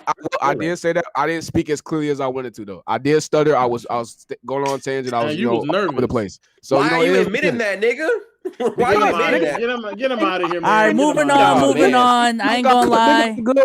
Swipe a one. Never admit when you fucked up. Hold on. Why would you admit that? Listen. I'm a man. I can admit when I'm wrong. You feel me? It's that simple. Swipe a one. It's not about proving you can admit you're wrong. It's about not doing it. It's not about proving anything. You're right. I'm just being me. Simple, nigga.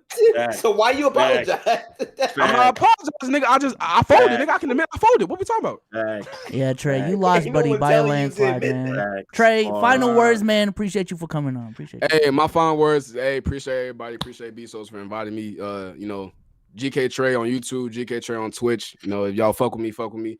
And hopefully, everybody have a good time. I got low winning this, by the way, or gifted, one of those two. But pop it out. Pop it out. Steve-O, come on. I ain't gonna lie, pop it out. Pop it out. That's crazy. Come on, Jay. What you doing? Now you mad? What's somebody else take care of this business? Come on, man. Like damn, low guy fans everywhere, huh? No, this is crazy, bro. All right, Cruz. Next matchup, we got Steve-O and Mars. Yes, let's put on the show, please. Let's put on the show. All right, man. All right, let me get these prompts up. Do it. Jimmy Butler is a top 10 player. No. Okay. True or false? Kyrie is a more skilled player than Giannis. No. Okay. Mars, you said no? Okay. No. Kawhi earned the Finals MVP on the on the Suns? The Spurs? Spurs. Yeah, Kawhi earned the Finals MVP on the Spurs / Iggy earned it on the. Yes.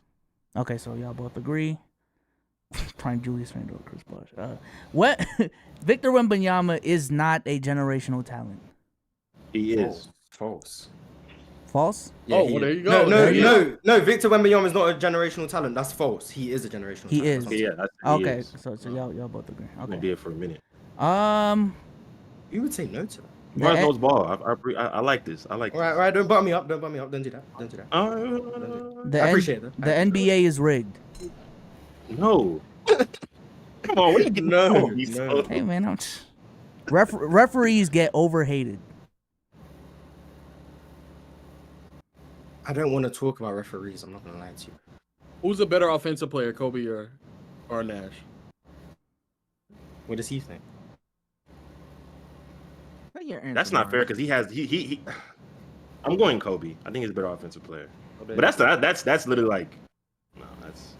Let Bezos make a point. Let Bezos get No, Steve. So you think Kobe, right? Nah. You think Kobe, right? You're running away. Let Bezos get a prompt. No. So you think do you really believe that? I just need to get to a prompt that works. I mean, low through the lob. I mean, wait a minute. Do you really believe it's Kobe? Steve, come on, man. Offensive player. You'd win the argument, Kobe versus Nash. Like, remember, it's the chat voting. You would win that argument. I don't want to do that. No, I'm not doing that now. Okay. That means you don't believe it. That means you don't believe that. All right, what's the next question? What's the next question? The bubble ring was a weak ring. No. False. Jesus Christ, bro. Yeah. Okay. What are these questions? Jeez. All right. John Stockton is overrated. Yes. No. All right, there you go. There you go. Holy shit. That's really me. OG's prompt. There we go. That's really OG and I prompt. I should have waited. God damn it. Lo and I have been going at this for how long now, Lo? Yeah. All right, start. I'm just pick one. Steve-O, start off, man. I don't think John Stockton's overrated. I think that as a passer, if you're able to be one of the top assist men in the game that we've seen in the NBA. I know people talk about the fact of playing with Karl Malone. I do think that when it comes to his ability to see the floor, to create buckets for players that lead to other players scoring, that definitely plays a factor in his passing regimen, him being able to help others get in positions to score. The Utah Jazz were a team during the 90s, a perennial playoff team throughout the entire 90s, even through the years when Hakeem was there, even through the years when Barkley was there. They were a team throughout that entire stretch from Malone with Stockton to be one of the top offensive teams in the 90s. And I think that due to the fact that people don't like that he's a flashy player, not as flashy as many people think, you look at like a Magic Johnson or like a Jason Kidd. But I think that when you look at the product and the what's the word? The efficiency and what he did during that era and what he produced, you cannot deny his production as a passer. So I don't think he's overrated by any sense. All right. Mars, go ahead. Man. Before I start, Chill, where do you have Stockton ranked as a point guard all time? Number 3. That is why John Stockton is overrated. When we talk about John Stockton, a lot of the reason why people hold him in such high regard is because of the total numbers he's put up over his long career. And I will never discredit longevity. He has 15,000 assists, over 2,000 still, something like that. He gets all the credit in the world for that. But when you sit back and go back and watch him play, and you see how these assists were generated, and you hear people say he's a top 5 playmaker, top 5 passer of all time, and you sit back and watch and see how he's just throwing entry passes to Karl Malone. That's the last time I'm going to say his name. Or he's throwing passes off pin down screen to guys like Jeff Hornacek who end up shooting threes, and then you want to go and try to tell me he's a better passer than a guy like Nikola Jokic who is dissecting NBA defenses at a rate we haven't seen, or he's a better passer than Jason Kidd or Steve Nash, when they are doing the same things that John Stockton could do while also actually manipulating defenses to a level that John Stockton couldn't do. Then when we talk about John Stockton, he was a very efficient scorer. However, his scoring aggression actually hurt the Utah Jazz in many playoff series because of the fact that when teams would go under ball screens, he would would be reluctant to shoot and would actually try and force some pocket passes towards that power forward, who I will no longer say his name. The Utah Jazz offense actually got much better when John Stockton stopped getting double-digit assists. The times when their offense was at the highest level was the 2 years they were making the finals, 97 and 98. John Stockton's assists went below double digits in both of those years. The reason why their offense got better was because their power forward actually became a better passer, so he could actually react to the double teams he would receive in the post, because he was the one who had all the scoring gravity, unlike John Stockton, who would just throw in the entry passes. When he became a better passer, that created better opportunities for his teammates, because John Stockton wasn't actually creating the opportunities for his teammates like people would lead you to believe. He had years where he was averaging 14 assists, but if you go back and watch, for example, there's a game against the Spurs when I think he set his highest record in assists, 29 assists. Go back and watch that game. I implore anyone, it's on the internet. You will see about maybe 7 assists that were actually high quality assists. Other than that, it's throwing people off pin downs, throwing it off a pick and roll, or throwing it into an entry pass, and the power forward will jab, take a 15-foot jump shot. Those are what would be constituted as assists for John Stockton to get. And that is why people overrate him, because they hold him in high regard because of stats that he put up that is actually not really indicative of how impactful he actually was as a player.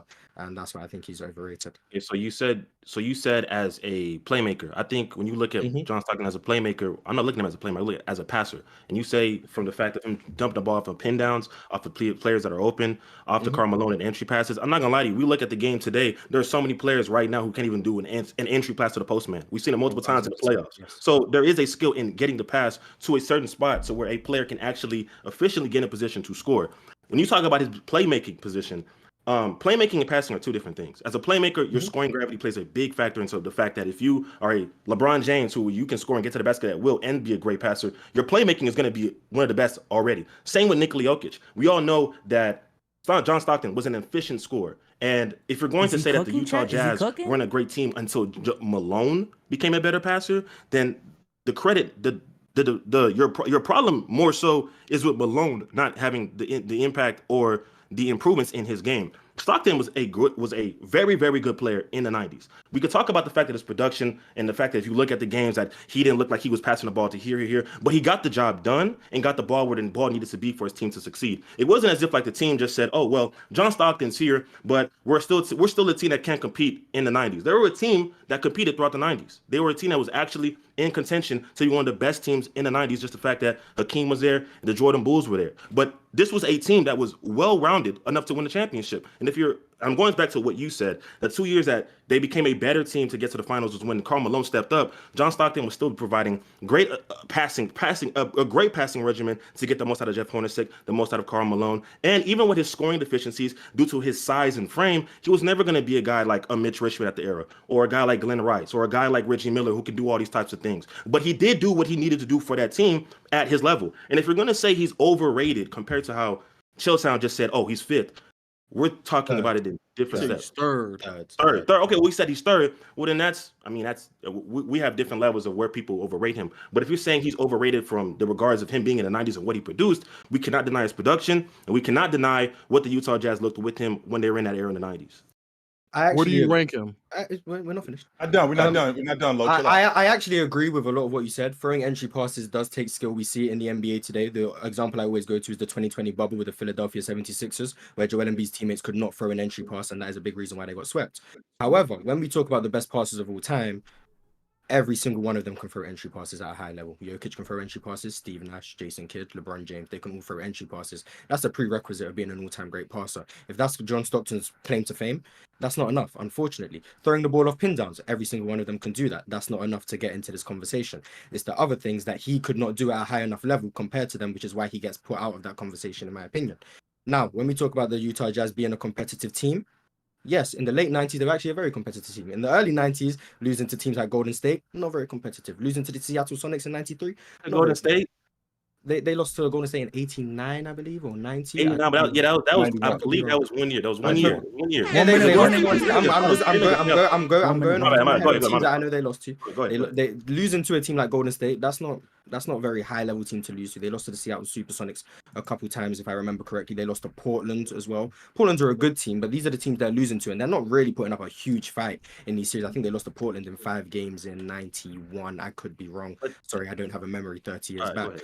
But then when we talk about John Stockton and we say all of these things about him that is very positive, I agree. He has positive aspects to his game. But when we're holding him to a top 3 or top 5 point guard standard, unfortunately, he's not doing these things at a high enough level. The lack of scoring aggression holds him back. The passing that I've pretty much detailed many times just here and before is not enough to get him into the conversation. Now, if you wanted to start talking about his defensive impact, that might be where he can make up a gap on a guy like Steve Nash. But you haven't brought that up, and I'm not about to praise John Stockton's defense because I'm trying to say he's overrated. If you had done that, maybe you would have had an argument against me, but you didn't do that, unfortunately. So when we talk about John Stockton and all the flaws he had, just having a very long career isn't enough to get him into the top 5 point guard conversation. However, most people have him there, and that's why I would call him overrated. All right, let's call it right there. Cruz, put the poll up, please. And while the poll is going up, y'all can, Jesus, y'all can talk. I enjoyed that conversation. Even get to the defense. That was really good. I was surprised you didn't bring up because that's where the separator is when you talk about the defense. I mean, and not just the separator with the defense. You're talking about a guy who can pass the ball in transition. So when you talk about entry passes, like Lo and I have had this conversation, and we've gone back and forth with this plenty of times, where a guy throwing a simple entry pass, that's the same thing that Jason Kidd can do. That's the same thing that Magic Johnson can do. That's the same thing that Gary Payton can do. All the great point guards can throw an entry pass. So you can't use that. You got to use other things, like, for example, the fact that John Stockton throws off the dribble in transition while a big guy is running. The fact that John Stockton, you got to bring, and not only do you have to bring that stuff up, you also got to bring up the fact of how efficient he is, or the fact that he had I believe he had a 5-year stretch. We had a 5-to-1 assist to turnover ratio. That stuff is important to bring up when you're having stuff like this, because it's not just throwing the argue. Sorry. I think he made some good arguments. I think he made some. He blatantly lied. He said he led great offenses. No, he didn't. In the late 80s, early 90s. They want to get up into the 90s. And in late 90s, like Mars said, in the early in the late 80s, they were below average. Best teams in the league. Those were teams that just came off of finals runs. In the late 80s, the early 90s, they were below average offense for many years. And I said in the 90s. And then in that run, when they made those finals runs, they were a great 2 years. So somebody who played 20 years of basketball gets reduced to 2 years. That's why he's overrated, right? It wasn't just 2 years. That's the thing, though. It wasn't just 2 years. The other stuff that you got to bring up, Steve-O, you got to also bring up the fact that, earlier in his playoff career, he did score the basketball and he did change his game to become more of a distributor. I got something. That's cool. Also, I need Chad to vote again because I did the names the wrong side of the argument, so I didn't know how accurate the poll was. So but I was anti-Stockton. Oh shit, you were within you. I mean, you dominated them. Yeah, they gave some. Oh man, tough. Dominated. Get him out of here, man. I'm not gonna lie, that margin is crazy. All right, Steve-O, when did you start watching? Making someone's legacy come down to defending John.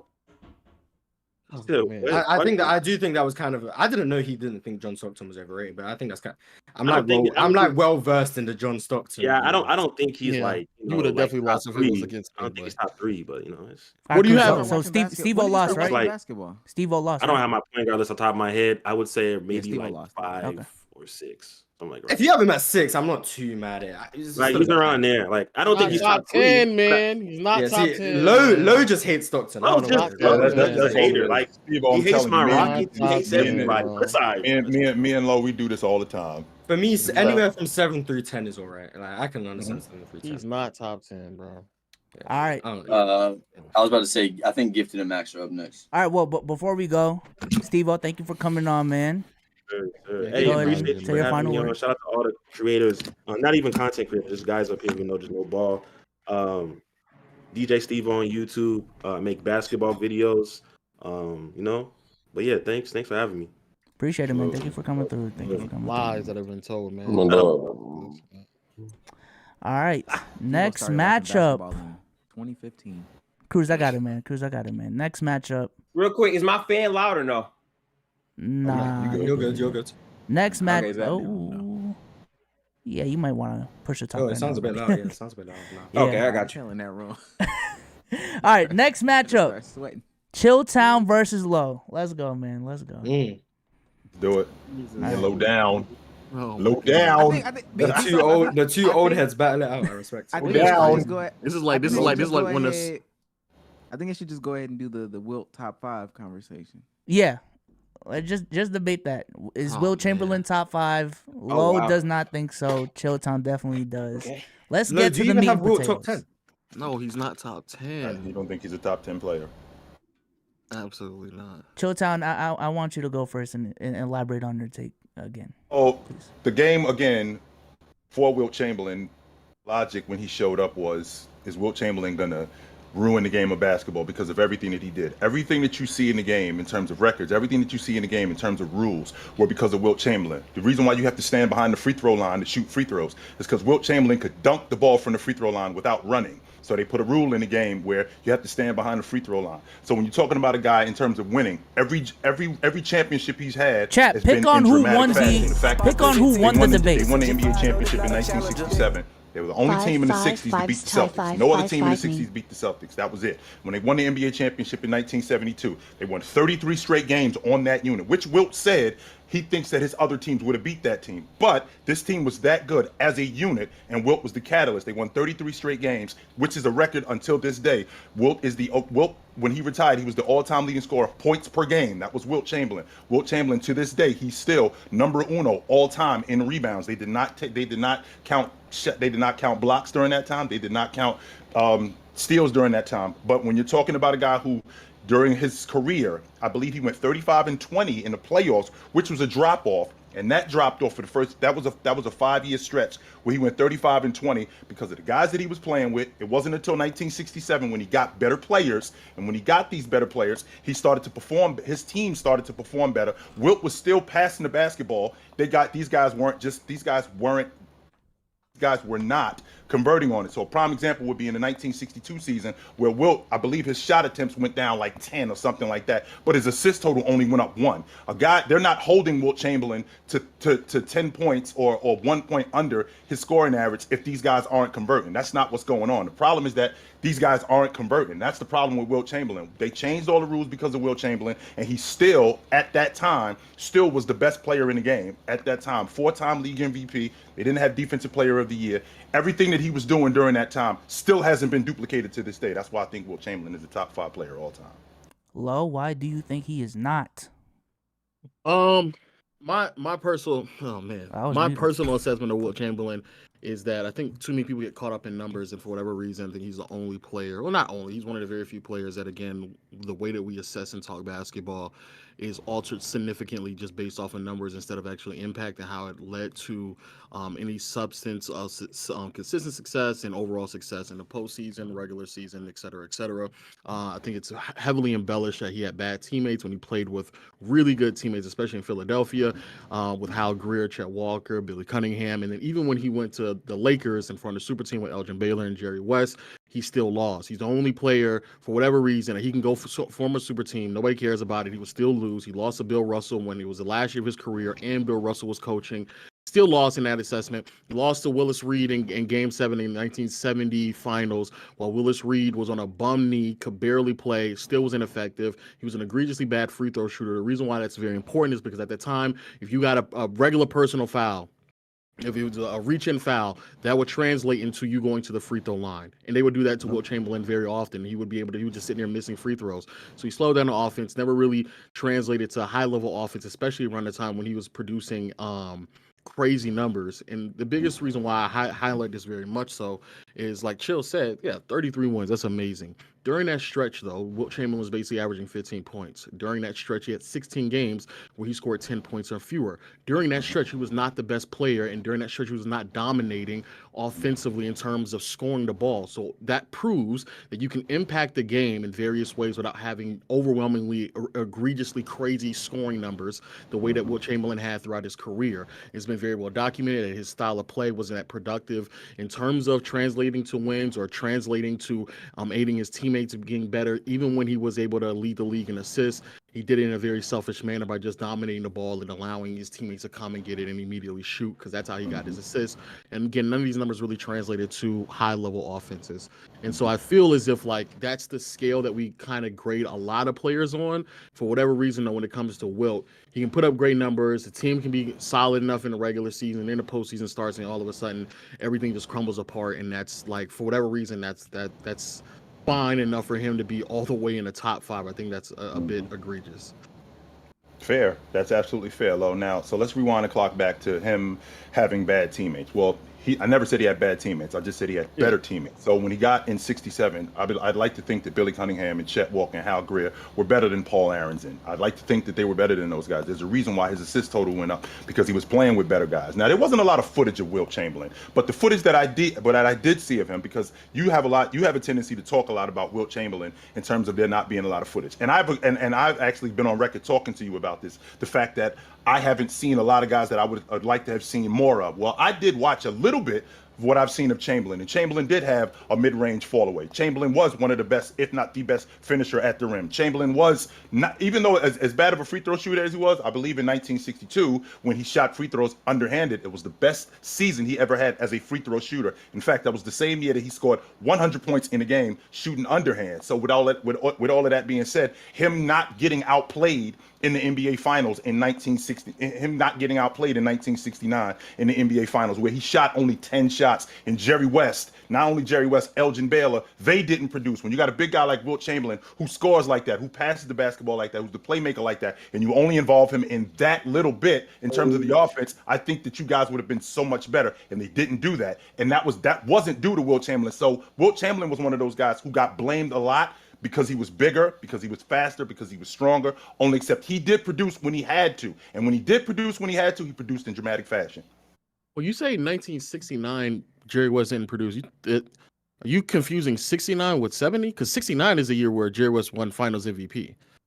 Right, Jerry West in 1969 averaged 38.7 assists, 5 rebounds. Mm-hmm. And with that, keep going. I'm sorry, Lo, if I interrupted you. So I mean, I just want to be clarification. Is that the year that you're talking about? Jerry West did not produce. That's the year I'm talking about. And I feel like, just so you know, Wilt Chamberlain averaged 9 shots a game in that final series. 9 shots. A guy like Wilt Chamberlain, who's only getting 9 shots a game in that series, including the Game 7. In Game 7, I believe he shot 9 for 10 in that game. A guy like Wilt Chamberlain, who is that good offensively, who is still that high in terms of efficiency, only shooting the basketball 8-9 times a game, he should have been involved way more than Jerry West's 38 a game. I'm 100% confident had he been involved in more in the offense, they would have come out dramatic. They would have come out victorious. If I'm not mistaken, I could have sworn that in 69 he was also just hurt, and that really hampered his effectiveness. That was in Game 7. That was in Game 7 when he came out hurt. Yeah, that was in Game 7, but he only came out the game for a couple of minutes, and he asked to go back in the game, which he wasn't able to do because Butch Van Bredekoff said that we don't need you, which was a mistake because they obviously weren't going to lose had he come back in the game the way he was playing. So you're saying that nine shots a game was not enough? Okay, so when they won in 1972, just real quick, in 1972 when they won, how many shots did he average in a game? I think that year he was averaging like 11 or 12. He was averaging nine shots in the playoffs. He averaged 9 in the playoffs, and it was enough then for them to win a championship. For whatever reason, it's not enough. When Jerry West's going out there putting up 38, he's not producing, but Wilt Chamberlain can just do wherever he wants to do in the postseason. Right. He can sit there and not show up when Willis Reed is hurt. He can sit there and just miss free throws, and you got every excuse in the world. But when somebody puts up 38 points and win Finals MVP, that's not enough. But again, this is the different scaling that we have. And this is the argument he's trying to make for a top 5 player, and yet the standard that you're holding Jerry West to is significantly higher than what it is for Wilt Chamberlain. He's not a top 5 player. Just overrated, completely embellished. Really quick, I'm glad you brought that up, Lo, because in 1972, I'm 100% confident that Jerry West did not average 38 a game in the NBA Finals, and they smoked the Knicks in 5 games, 4-1. Absolutely smoked the Knicks, and he was the Finals MVP because he was involved. Not only was he involved offensively, he was involved defensively as well, because that's what big guys do. When you involve them in offense, they do more defensively. So yeah, he won. They won in 9. They smoked him because Willis Reed was hurt, and so if Willis Reed was there, they probably would have lost. But any other top 5 player, you would have gotten that information with it real quick. You would have gotten the information that Willis Reed was not healthy. Of course, Wilt Chamberlain should dominate because Willis Reed isn't there. You would have gotten that information if it was Tim Duncan, Kobe Bryant, Michael Jordan, LeBron James. You would have got that information You don't get that information when it comes to Wilt because, of course, the standard is not held the same. He's not a top 5 player, man. All right, time. Cruz, go ahead and set up the poll, and while we do that, y'all can talk about the debate. That was a nice debate. You know, it was a good debate. W debates. Just so you guys know, this dude over here on this dude over here with the blue shirt and the dude with the hoodie, I got to deal with these dudes on the regular. So when you hear the stuff that's coming out, that's because I got to deal with these dudes. So whenever you see me, that's why, because I got to deal with these dudes on the regular. So I'm not mad at you. I get it. How often do you guys stream? On PC? Because I know for a fact that dealing with this guy up under me and dealing with this guy over here, if I don't come with it, my lunch will get taken. How often do you guys stream on PC? On Player's Choice down there every weekday. Nah, that's crazy. Shout out to Walt Frazier though, man, for leading that team to the finals, man. Does not get enough credit, man. You haven't. You wrong, Lo. You wrong. Me and Lo go up. We go up. We do this with Walt Frazier, and first of all, Lo, you keep forgetting about Willis Reed in the playoffs in 1969, where every playoff series he got better. So he starts by going up against Wes Unseld in 69 in the first round, and he goes 21-17 in that first round. And then who's waiting for him in the next round? Jabbar is waiting for him. I think he goes 28-12 against Jabbar, right? Who's waiting for him again? Who's waiting for him? Who's waiting for him in the NBA Finals? Chamberlain, who before he tears his adductor muscle. I don't know if you guys know this, but your adductor muscle, that's the muscle that allows you to lift your leg. That's a season-ending injury today. Before he gets hurt, he's 30-15 against Chamberlain. He wins the Finals MVP going away. End up getting smoked in Game 5. In Game 6, I think Chamberlain went like 45-25 or some nonsense. Yeah, he went ridiculous in Game 6. He went like 45-25 and then Game 7 like that. And in Game 7, I don't know why he didn't go after Willis Reed. To this day, I still can't get a satisfaction. He went to do his little finger roll layups. I don't know. I still don't have a satisfactory answer on why. Went like 1 for 10 from the free throw line. I don't get it. But in 72, without Willis Reed, they were still like a top 5 offense and top 5 defense. Without him, he only played 11 games, and then beat the Boston Celtics, who had like Havlicek, JoJo White, Dave Cowlins. Like that's what Walt Frazier went through that team to get to the finals. Like doesn't get talked about enough. Hey, man. this poll is pretty close, bro. 53-47 right now, man. Damn. Yeah, I'm gonna give it 15 more seconds. 15 more seconds. Walt Frazier, and that's why he's better than John Stockton. I mean, I just don't know what to tell you. Atlanta zone, man. That's why he's better than John Stockton. I mean, Walt Frazier did things that I genuinely don't think that John Stockton would be able to do. That 36-18 in Game 7 against Jerry West, where he completely kicked Jerry West's ass. Yes. I mean, that's difficult to argue about. I mean, I'm not going to put him ahead of John Stockton based on that, but that was pretty impressive.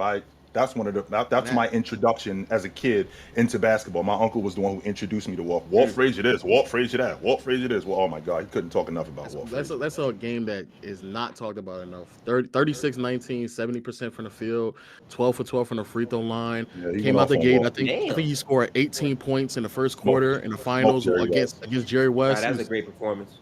And it gets called the Willis Reed game because Willis Reed came out there on a bum knee, albeit respect to Willis Reed. But no, that's anybody else does that. That would be the Magic Johnson game. That would be the Kobe Bryant game because we don't call those things anyway. With that being said, the poll is closed. The results are in. Great debate, but Low came victorious. Chilltown lost. It was a great series. It went to 7. Go all the way, man. It's tough for y'all boys. Why is the chat asking for a read? Yeah, they are asking for a read. But they all saying robbery. Haters, they're all haters. They're all haters in there, man. All haters. Rest rigged it in Game 7, man. That's crazy. It's good stuff. The thing that I'm appreciative the most is, let's see, we got my man with the Dougie Fresh shades on, which I'm really feeling, by the way. I think he one of their producers. So it's 3 of us up here. You know that's my brother, right? I did not know that was your brother. Like your blood brother? Okay, that's family. I didn't know that. That's what's up with the Dougie Fresh. I'm definitely feeling those, no doubt. So again, nasty. The three dudes from Players' Choice. We in the finals. We in the playoffs. I think that's dope. So the fact I got to get knocked out by Low. I mean, I just got a bad draw, but hey, man, it happens. What you gonna do? So, hey, fellas, thanks for having me. I appreciate it. It was dope. Take it light. Appreciate it. Shout out to Chill, man. Shout out to Chill. The numbers are diminishing rapidly. You're nasty. All right, last matchup of the first round of the playoffs. We got Max versus Gifted. Let me get the prompts up. The chat is full of haters, man. Golly. Hey, they think you lost, man. Andrew Wiggins is They a brought bust. up Basil reference a lot. Andrew Wiggins is a bust. Man. Not my fault. True or Andrew false? Wiggins is a buff. True or false? Are you saying like Say again? you want the question or what? No. No, you have to say if Andrew Wiggins a bust. If you say true and he says false, then you guys will debate it. Yeah. Oh, okay. All I would say false. Yeah, false. Damn. Okay. Kevin Durant was never the best player in the world. Oh, true. True. Was never the best player in the world. True. Was never, yes. Analytics ruined basketball discourse. Damn, you couldn't give me that question. Damn. We can run it back for these other rounds. False. False. God damn it, bro. Peak Russ or peak Chris Paul? That's a great question. That's a really good question. That's a fantastic question. Props to whoever wrote that question. It was Cruz, man. Shout out to Cruz. Great question. Can y'all just disagree? Like, can we? Well, you got an We have answer. You another got to say one? an answer. Yeah. I'm biased. I really don't like this question personally. Yeah. I'm just saying. What's the answer? Who do you think's better, Russ or Chris Paul?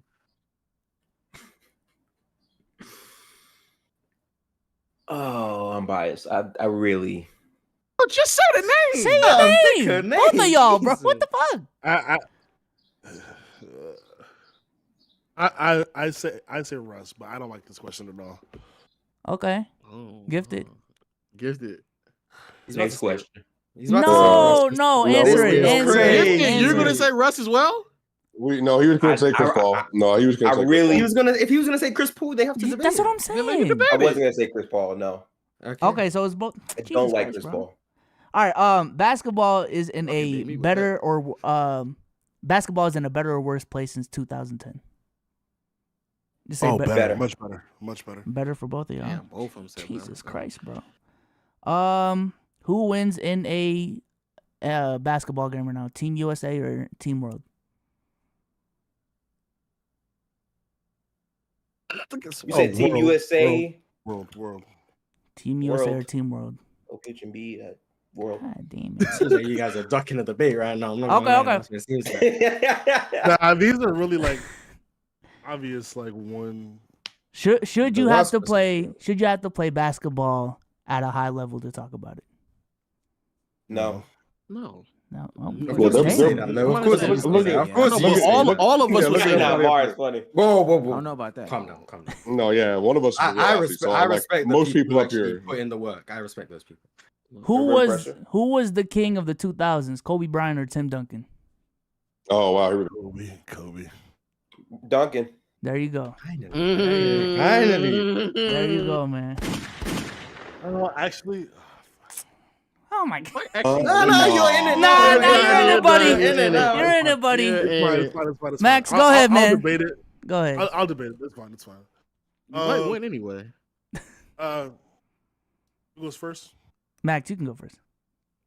Okay, so I'll go ahead and say the reason why I hesitated was because, like, I've always said, there was a time where, like, people always debate like Kobe versus Tim Duncan in that era, and I'm like, all right, how can you say it's Kobe when, you know, he wasn't the best player on his own team for the early part of the Lakers dynasty? However, if you look at the entire 2000s, I can argue Kobe because, yeah, okay, he was behind Shaq for those early years, and in those early years, Tim Duncan's probably the better player than Kobe.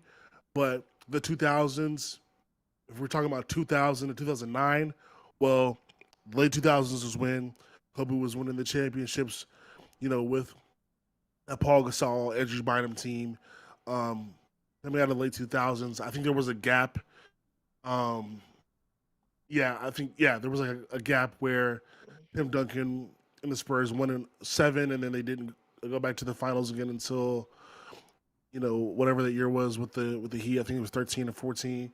So yeah, I would say more of the 2000s belong to Kobe because he was an essential part of that Lakers dynasty, and then close at the back end, winning championships. Also, just like this is a hard question to debate because if we're talking about just on the basketball court, that's one discussion. But then also like culturally, Kobe. Sorry. No. Keep going. I like that point. Yeah, I mean culturally, Kobe was the face of the NBA throughout the 2000s, even with players like AI, LeBron,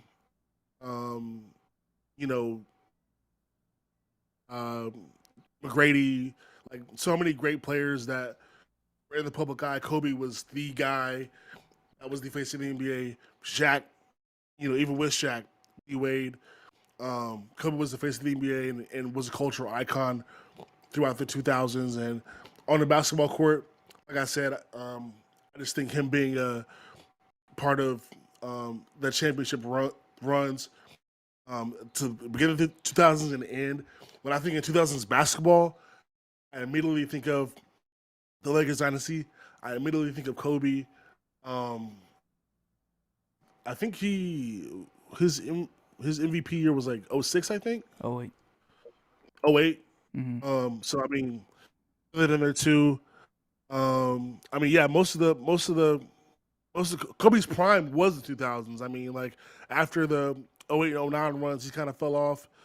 Before that, he was like basically a rookie. So I mean, Kobe Bryant's.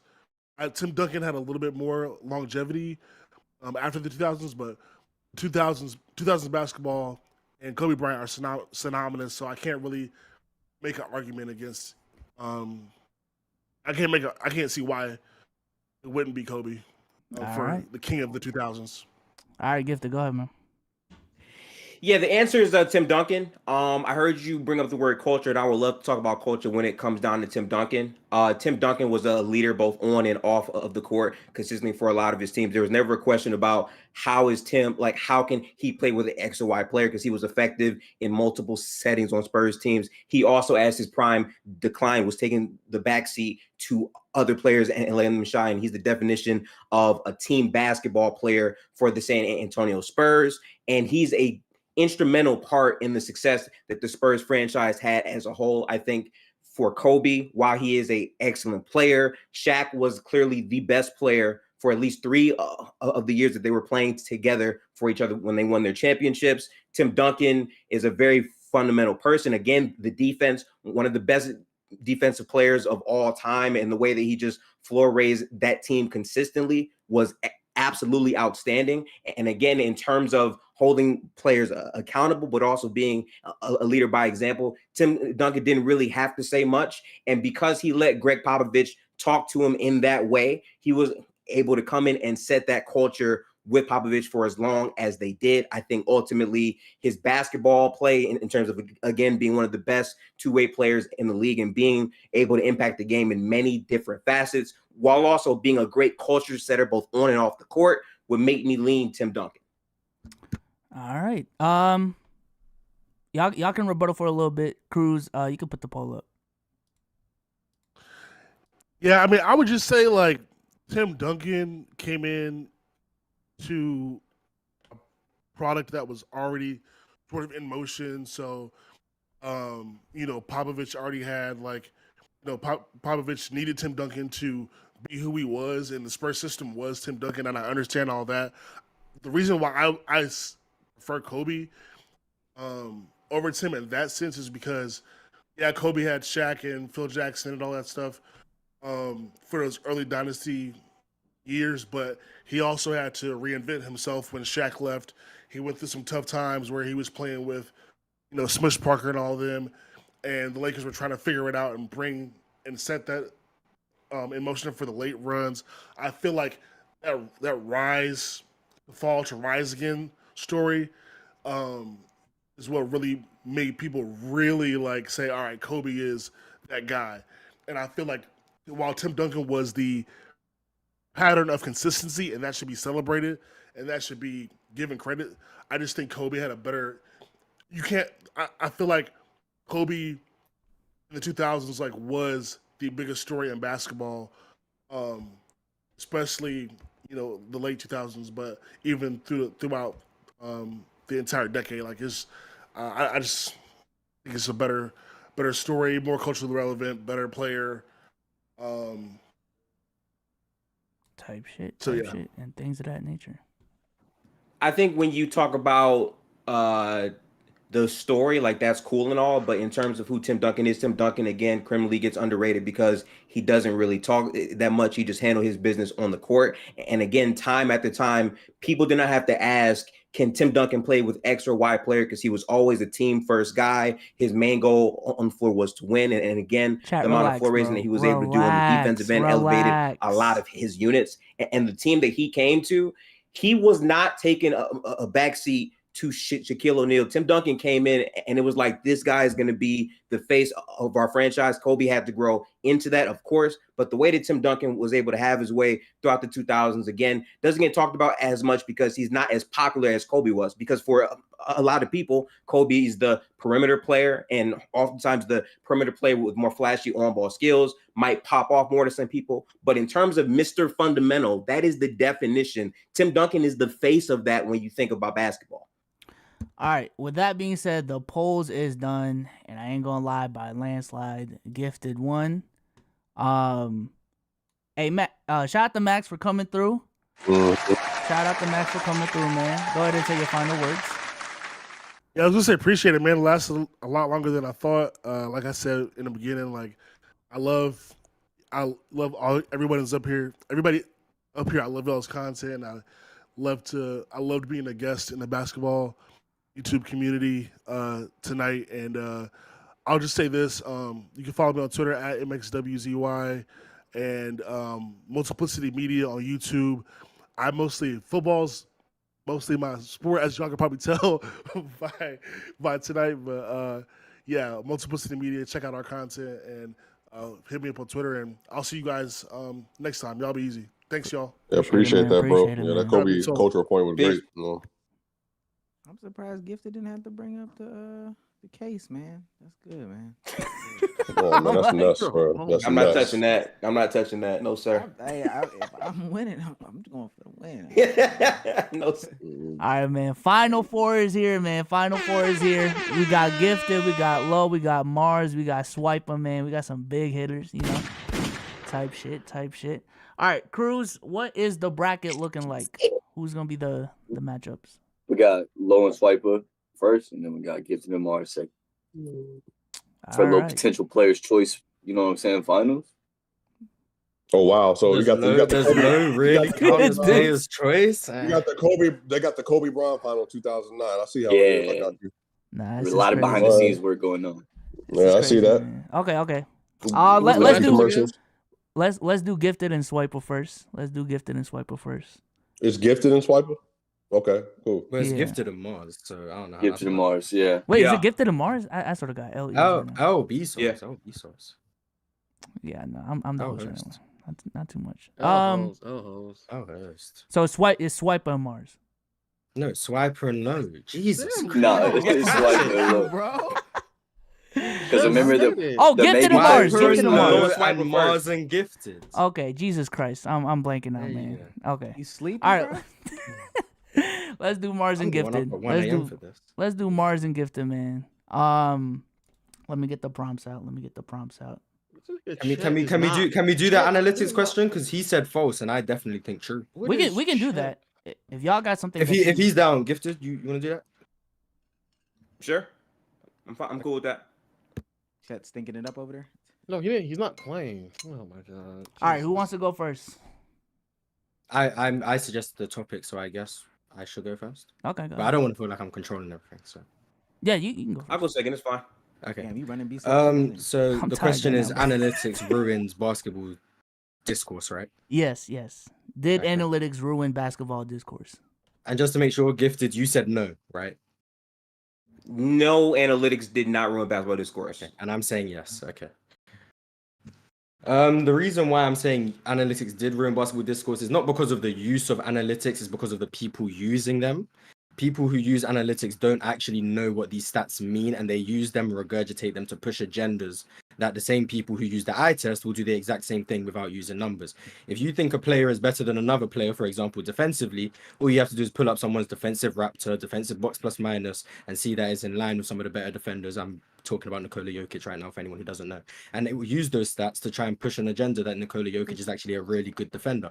And that is actually far from the case. This has happened many times on Twitter and Discords all over the place, where people will say Nikola Jokic is actually a very good defender because his defensive box plus minus is one of the highest in the league, or his defensive raptor, or his defensive darker, a bunch of stats that no one has ever heard of and no one could tell you how they are calculated, but they will use them in a basketball debate. People who bring up stats like value over replacement player, and then you ask them what that stat means and they won't tell you, and because they don't know. That's the issue of analytics. It gives people a crutch to use a stat that supports their agenda they're trying to push, and they'll use it as if it means that what they are saying is correct, but they don't actually know the numbers they use. When people use simple points per game, rebounds per game, at least they understand what they are talking about. The issue with these newfound analytics is that they don't know what the stats calculate, but will use them because it seems to support an idea that they already have. There's a very well-known phenomenon called confirmation bias, where they will use these numbers because it seems to support an idea that they have, but they don't know what it means. And that's why analytics have actually really badly ruined the way we talk about basketball, because a lot of people will make takes without having to watch a player play basketball,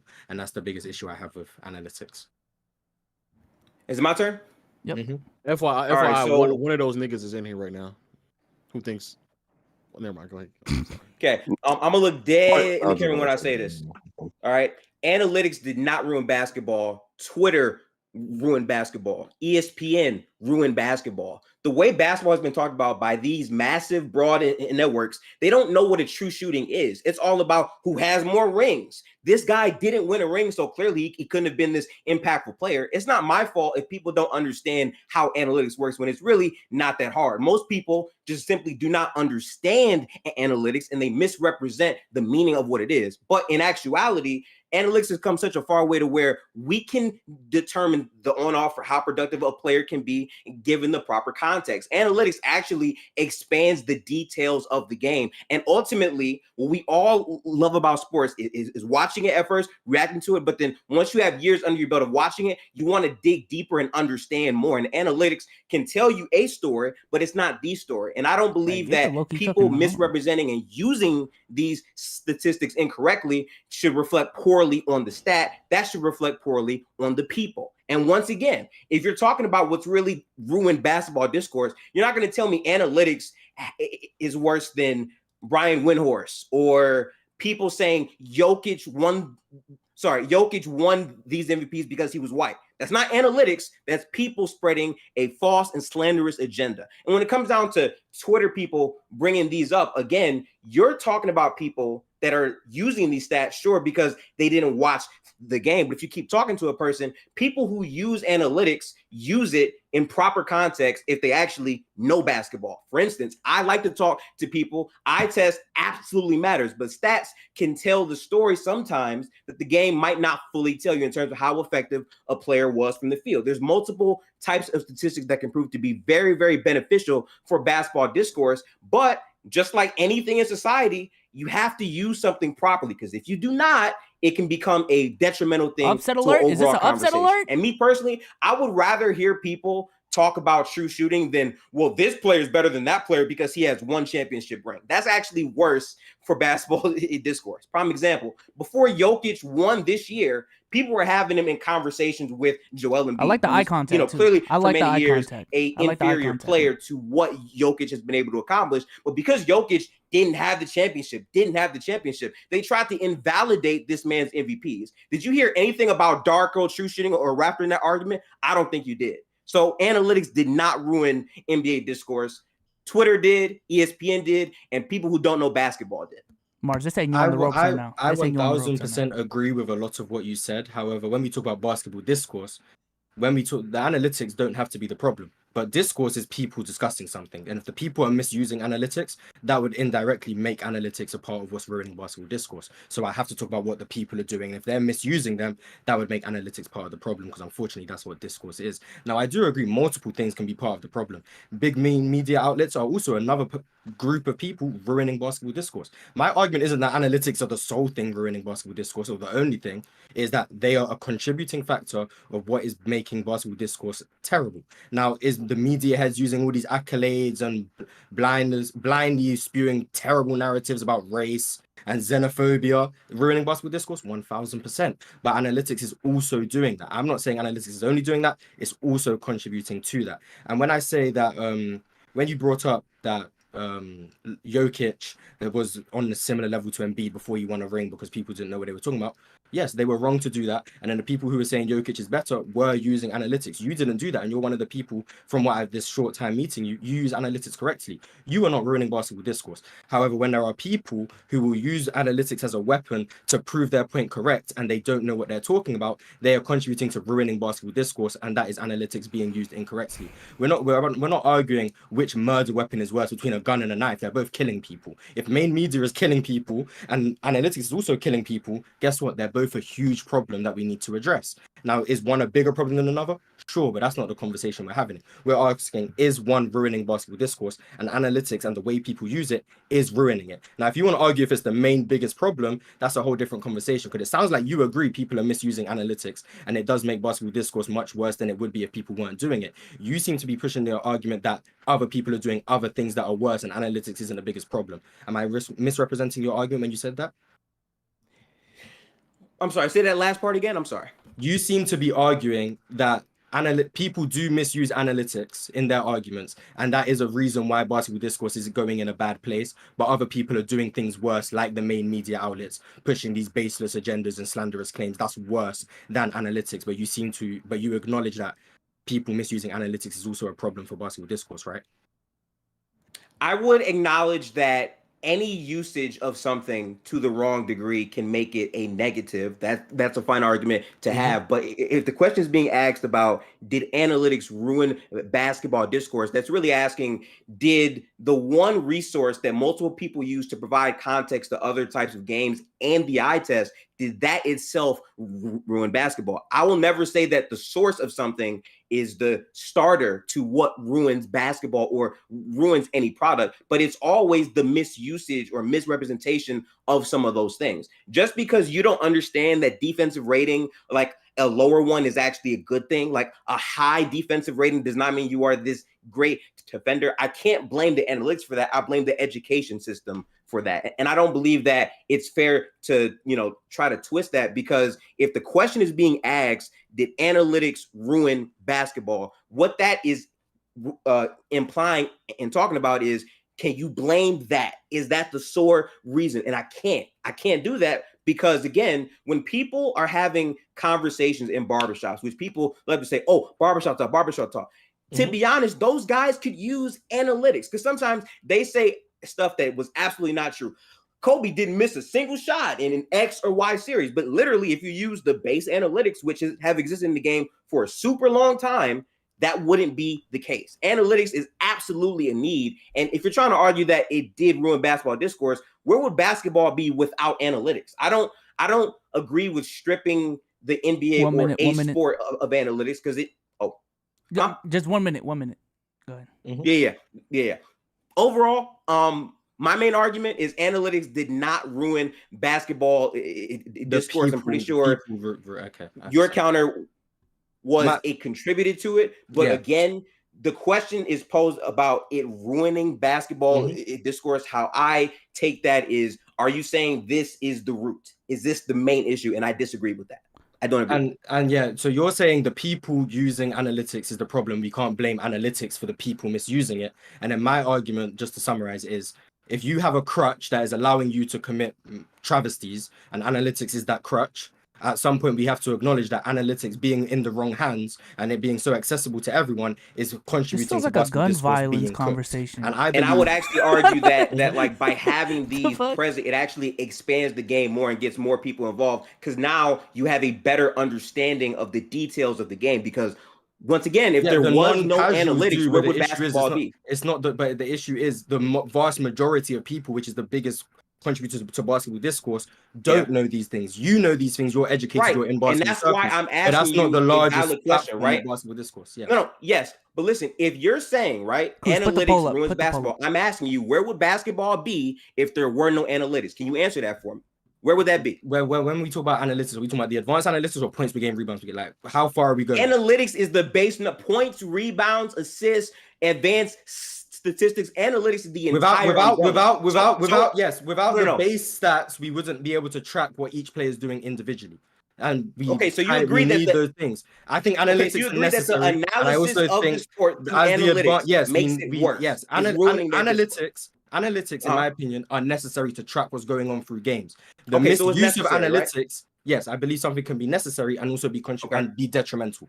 Analytics is ruining, with the advanced stats and people misusing them, is ruining the conversations. Is analytics ruining, or is NBA narratives, is Twitter narratives ruining basketball? I think they are using the analytics is the core source of that.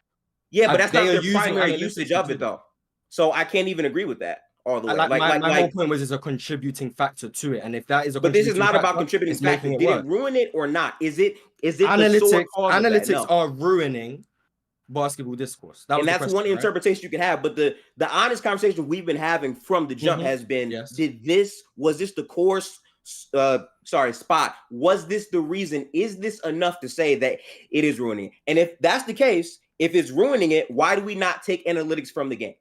We don't do that because it's actually more beneficial to the game. We don't go with extremes. We don't go with extremes. If something's making something worse, you don't just fully remove something from the game. Because, like I said, something can be necessary in small doses. But in large doses, and all the analytics we have available to all these people, you're going to have people who are misusing them. So maybe instead of just saying get rid of them completely. Yeah, but you can make the argument about almost anything that exists on the planet. Because almost everything has a lot of things are ruining basketball discourse. Like I said, a lot of things are making basketball discourse worse. The question was about analytics. Now, if you wanted to say the Hezzy tween community is ruining basketball discourse, they also are. They are another thing. I think that's a weaker argument because you can make the argument about pretty much anything. The real question is, how negative is it? What is causing it? What is contributing to these sources? And I'm telling you right now, narratives, people's narratives, before any analytics are brought up, has been the core reasoning for poor basketball talk. 1000%. If it's personal agendas to try to come up, if it's trying to get YouTube clicks, whatever it is, that is the core reason, not analytics. That is my argument. Yeah, so you're arguing the core reason. I was never arguing the core reason. I'm arguing a reason. Like I said, I think multiple things can be true.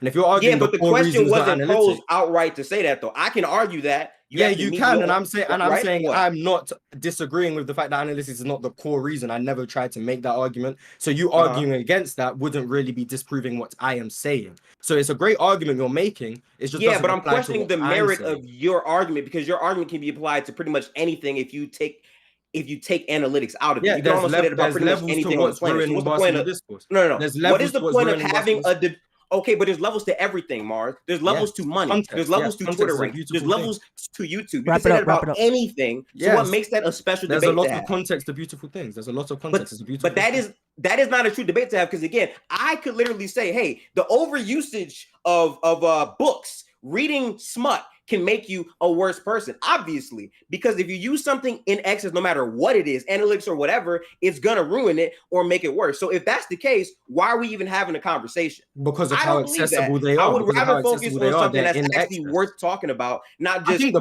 ruin this. All right, time. Anything can do that. Yeah, I think we're done. What? Let's end it right there. Arguably the best debate so far. Listen, man, the polls are in. Gifted won by 4%. Yeah. What a ups! I ain't gonna lie. Hey, shout out to Gifted, man. Shout out to Gifted. Hey, Mars, great argument though, Mars. Great argument. I was getting real passionate at the end because I really hate. I appreciate it. That was a good debate. It was a good debate. And shout out to Mars. If you were talking about like weapons or something like that, you could have made a better argument. It felt like a gun violence. It felt like a gun violence argument. Gifted made an argument. I'm just very anti-analytics, so that's why I wanted to do that. Because the way people be using it, it'd be throwing me off. So I had to.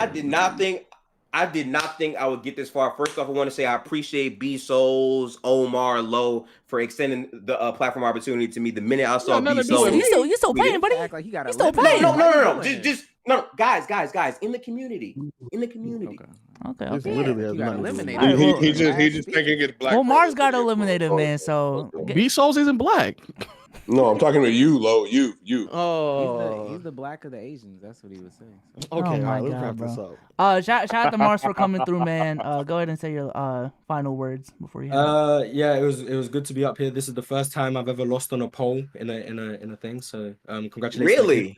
Yeah, this is technically the first L I've ever been given. So congratulations to you. And you picked the topic too, man. That's tough. you picked the topic on YouTube. Yeah, I did pick the topic, so I'm a fraud. But yeah, Mars Talk Sports on YouTube. See me on Players Choice Monday through Friday. I try to talk as much basketball as possible, try not to be these baseless narrative heads or these analytic heads who I'm trying to have a war on. So yeah, tap into all of that if you're interested in seeing real basketball talk. But thank you for having me up here. It was a pleasure. It's now 1 a.m. so it's actually not too bad that I have to go, but I appreciate you guys for having me up here. I appreciate Absolutely, you, brother. Rest up well, man. Rest up well, bro. Thank you very much. Shout out to Mars, man. Shout out to Mars. All right, moving on to the other side of the bracket. We got Low and Swiper.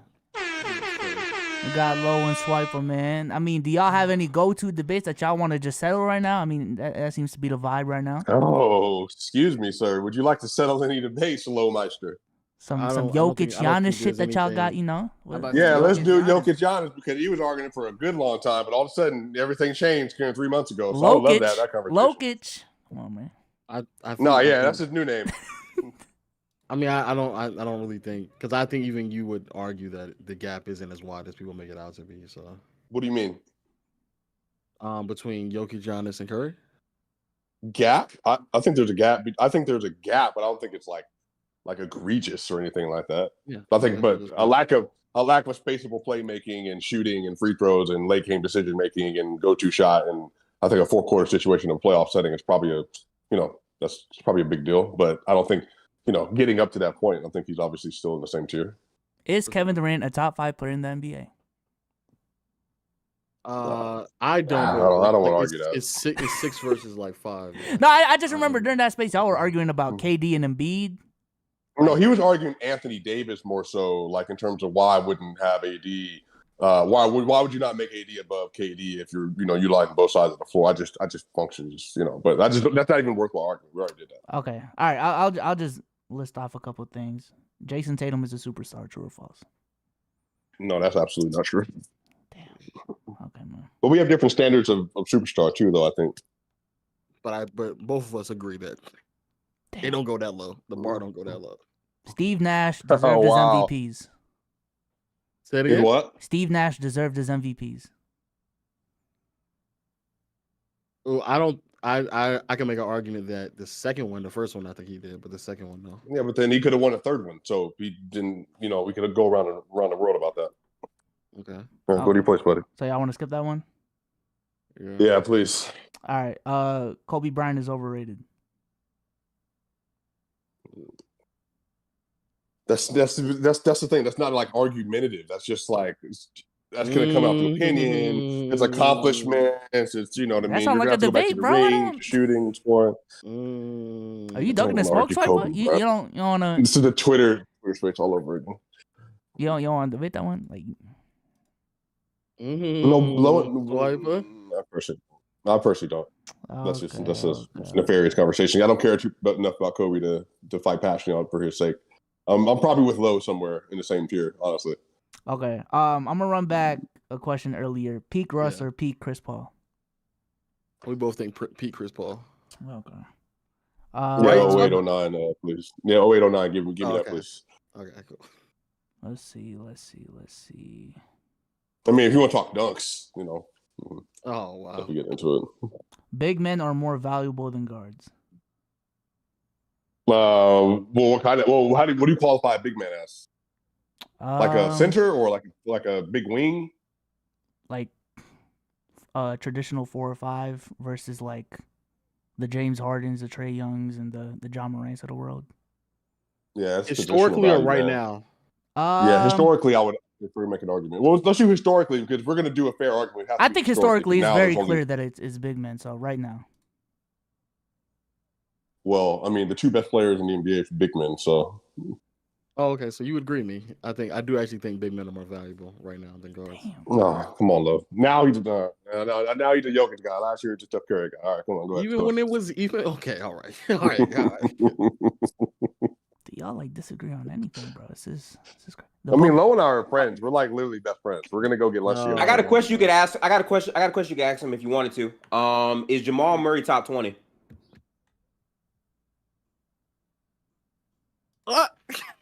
That might be it.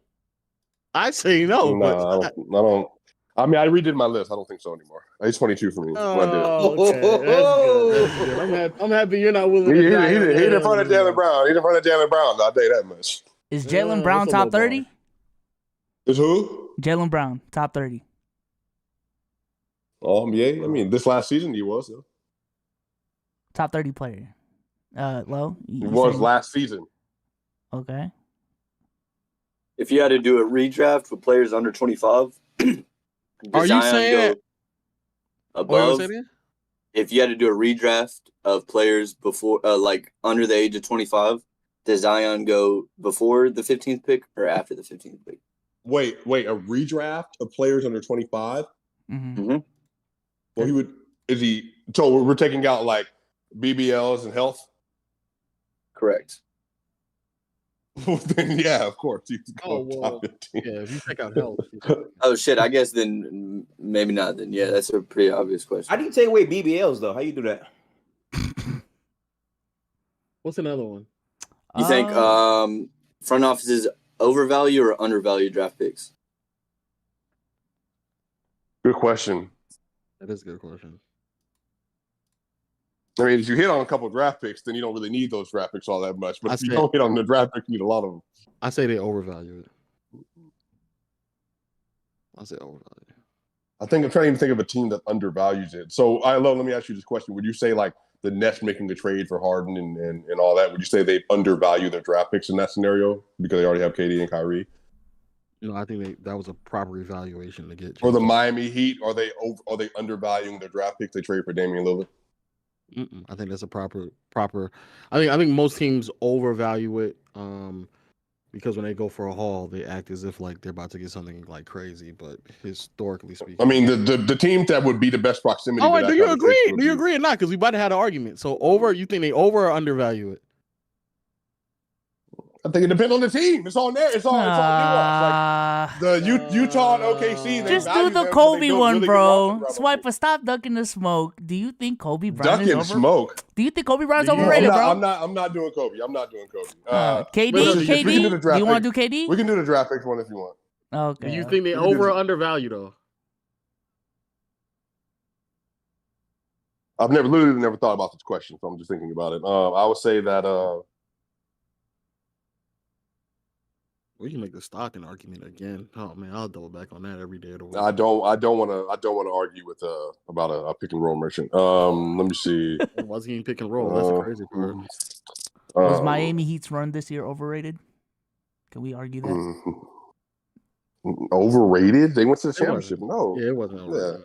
Yeah. They beat the Bucks. They beat his I'm best player. So I don't know what to tell you. I'm not trying to pod for him. Are there such thing as fluke rings in general? Fluke? No, I don't believe that. I don't believe so either. Harden or Dwayne Wade? No, never mind. Dwayne Wade. I seen that in chat, bro. God damn. Shaq or Hakeem? I think y'all both got Hakeem, right? I have Hakeem. Yeah, I mean, I've had Hakeem rank higher, but I mean, you have Magic what? 4? I have Magic 4. Magic is Jordan, Braun, Kareem. No, sorry, Jordan, Braun, Kareem, Magic, and I think I had Duncan. I think I had Hakeem, and then I think I had Shaq, Kobe, and I want to say I had I don't know who am I missing right now. Bird and. So you have Magic versus over Duncan, right? I did, but we can do if you want to do, we can do the Shaq Hakeem one. You have Shaq? I mean, no, they're in the same tier for me. Oh well, they're in the same tier. Okay, well, since you have Magic over Tim Duncan and Low has Tim Duncan over Magic. No, Let's just my do God, Magic bro. over That's Tim not a Duncan, good bro. argument. That's so. Swiper is value picks. Nah, bro. Let's just do the picks. Let's just do the You picks. don't want to do it because You don't want want to do it, bro. Come on, bro. Let's do it, man. Magic Duncan. All right, man. Executive call. Magic Duncan, man. Why do you think Swiper? I'll let you start, man. Why do you think No, I Magic's better don't. than We Tim Duncan? already argued Magic, bro. Yeah, man. I think we the argue best- Magic versus Curry though, not Magic. Yeah, so yeah, I think the player that can qualify as the best playmaker of all time in NBA history, the absolute all-time floor engine that he was, relative to him walking into the NBA. Obviously, everybody remembers Game 1, the 42 points, all that other stuff.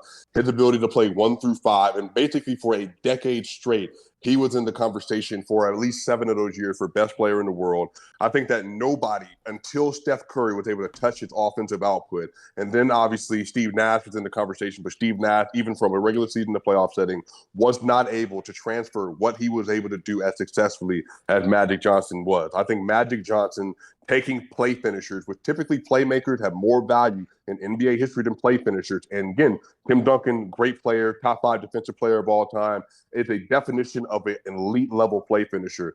The fact of the matter is that without other players around him, you have a harder time building championship rosters around players like Tim Duncan than you do for me, Magic Johnson, because I do think that when you have players like Magic, and they're able to take a team from being average to good, from good to great to all time, the way he was able to do so, especially from basically a 4-year period where he arguably was the best player in the world, again, beating the Celtics, taking on a lot of the teams that he was facing over the course of his era.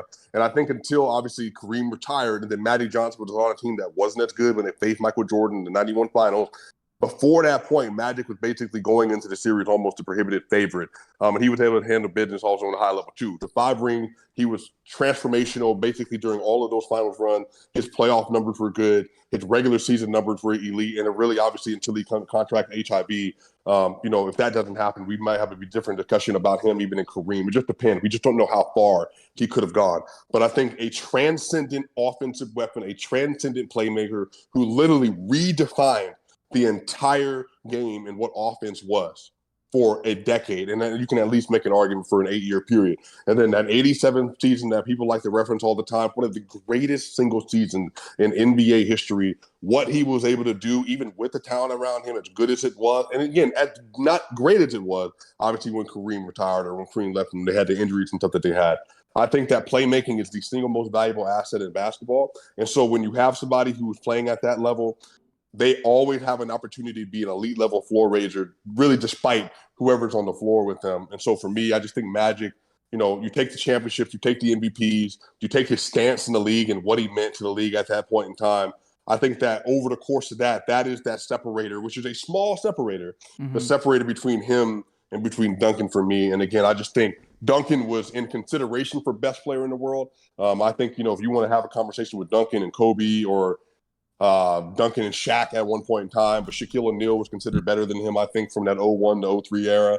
I think after that point in time, you want to make an argument for Duncan, then obviously you get into the Dirk era, you started getting into the Kobe era when he won the MVP, you start getting LeBron. Again, Dirk when he went to the final. I'm not saying he was the best player in the world, but just where the conversation was. Then getting into Wade in 2008, 2009, and by that point in time, he started tailing off in his career, didn't score 20 points a game, I think, after the 07 season. And then obviously they led into having the Manu, Tony, Kawhi Leonard team in 2013-14. And then his ability to shot create for himself was limited as he got older as well. So there's just a lot. There's a lot that goes into that. I think, again, an elite level defensive player, elite level two-way player. He tailed off into still being a DPOY level defender at the end of his career, but offensively they had to do a lot of things around him to fortify him. Obviously with the Patty Mills and the Manus and the Tonys and the Kawhis and the, from the Bruce Bowens all the way going into the Danny Greens, all that other stuff. If you didn't have elite level spacing around him, his ability to transfer as he got older, it wasn't as elite as it could have been, but it was. But I still think that for what they were asked to do, when they were able to play, because Magic physically literally was not able to play basketball after a certain point in time in his life.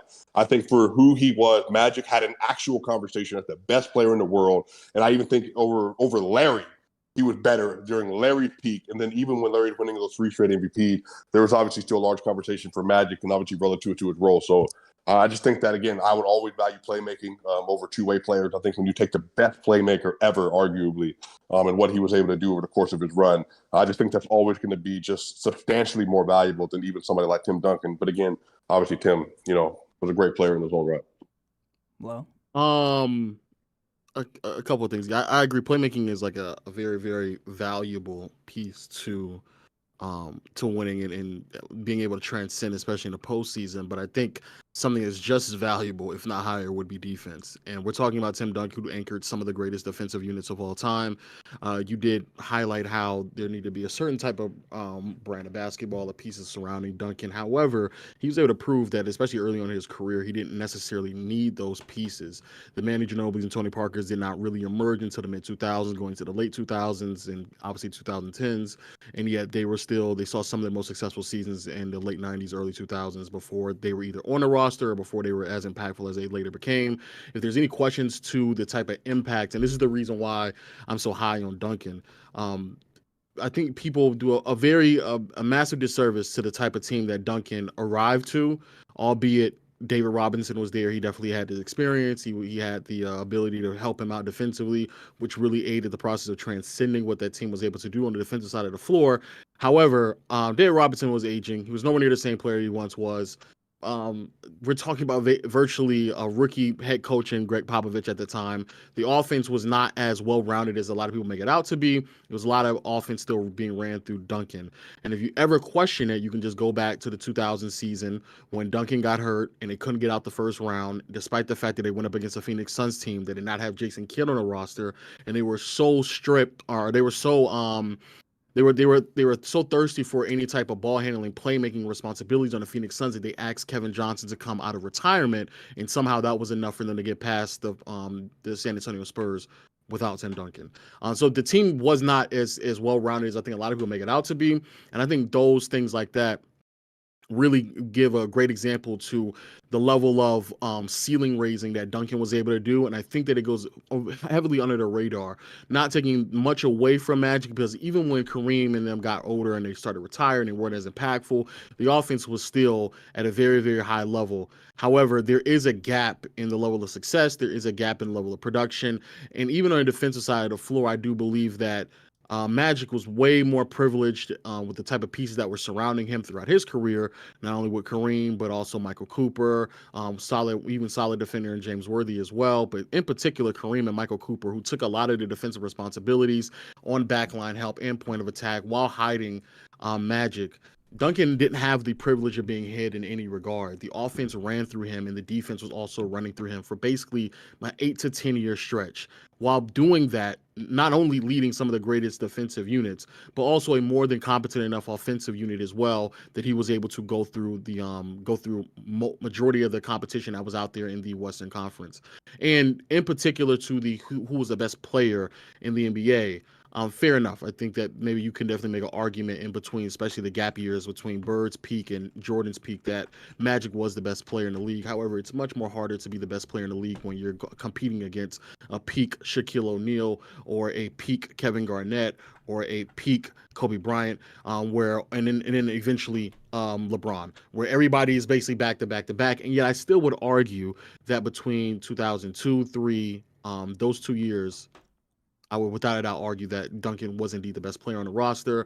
Again, well, I said this before, against what many people would argue to be the most dominant player in the NBA or throughout league history, Duncan is by far the most successful player against Shaquille O'Neal while defending him, while once more having the responsibility of being the main primary offensive weapon, not only from a scoring presence, but also from a playmaking presence as well, because they ran and funneled the entire offense through him for most of the first 5 to 7 years of his career. Again, before Tony Parker, before Manu Ginobili were on the roster, before they developed, before they generated quality offenses for the Spurs and everything else. So I think that responsibility has only been given to a handful of players in NBA history.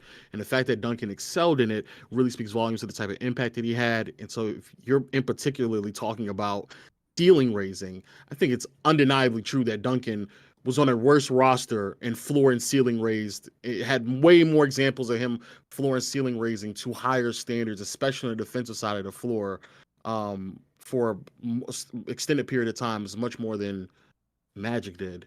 Also, obviously longevity, how long he was impactful. Magic's longevity obviously isn't as long as Duncan, even though Duncan, like you said, after like 07 or 08, started to fall off a little bit offensively. Yeah, even at that point, that's still more than enough in contrast to what we get from Magic, more or less. Because if Duncan came into the NBA, All NBA, All Defensive Team, finished top 5 in the MVP race up until 2007, that is basically a 10-year sample size of being MVP caliber for 10, 11 years straight. So I think that's more than enough in contrast to who Magic Johnson was for his career. All right, real quick, before you guys rebuttal, Cruz, put the poll up and y'all can rebuttal. Go ahead. Right. Well, I think the charge I would have for you, you mentioned the era that Duncan was playing in. Magic played in the same league with Larry, Barkley, Stockton, Kareem, and Moses Malone. And then those players were playing when he played, were they not? They were, but I don't think that's anywhere near close to peak Shaq. I don't. Well, no, but that's not the conversation. But we all agree that Magic Johnson's a better player than Shaquille O'Neal.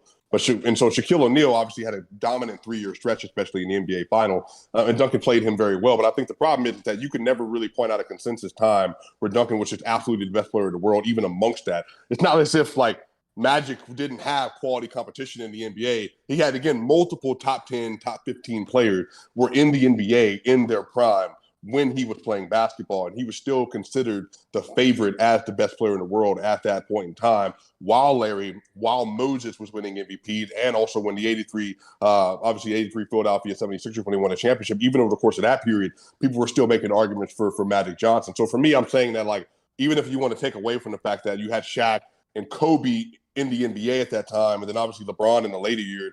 And I don't know, some of y'all might be T-Mac mergers like that 2002, 2003 season or something like that, but I'm not putting that out there at all. But I'm just saying, I think even offensively, though, as great as he was defensively, he still obviously never touched and drank out of the same water glass as Magic Johnson offensively. I know you didn't make that argument, but I'm just saying, like, his ability to still floor raise as an all-time offensive player will be similar to how you would view Jokic in this era.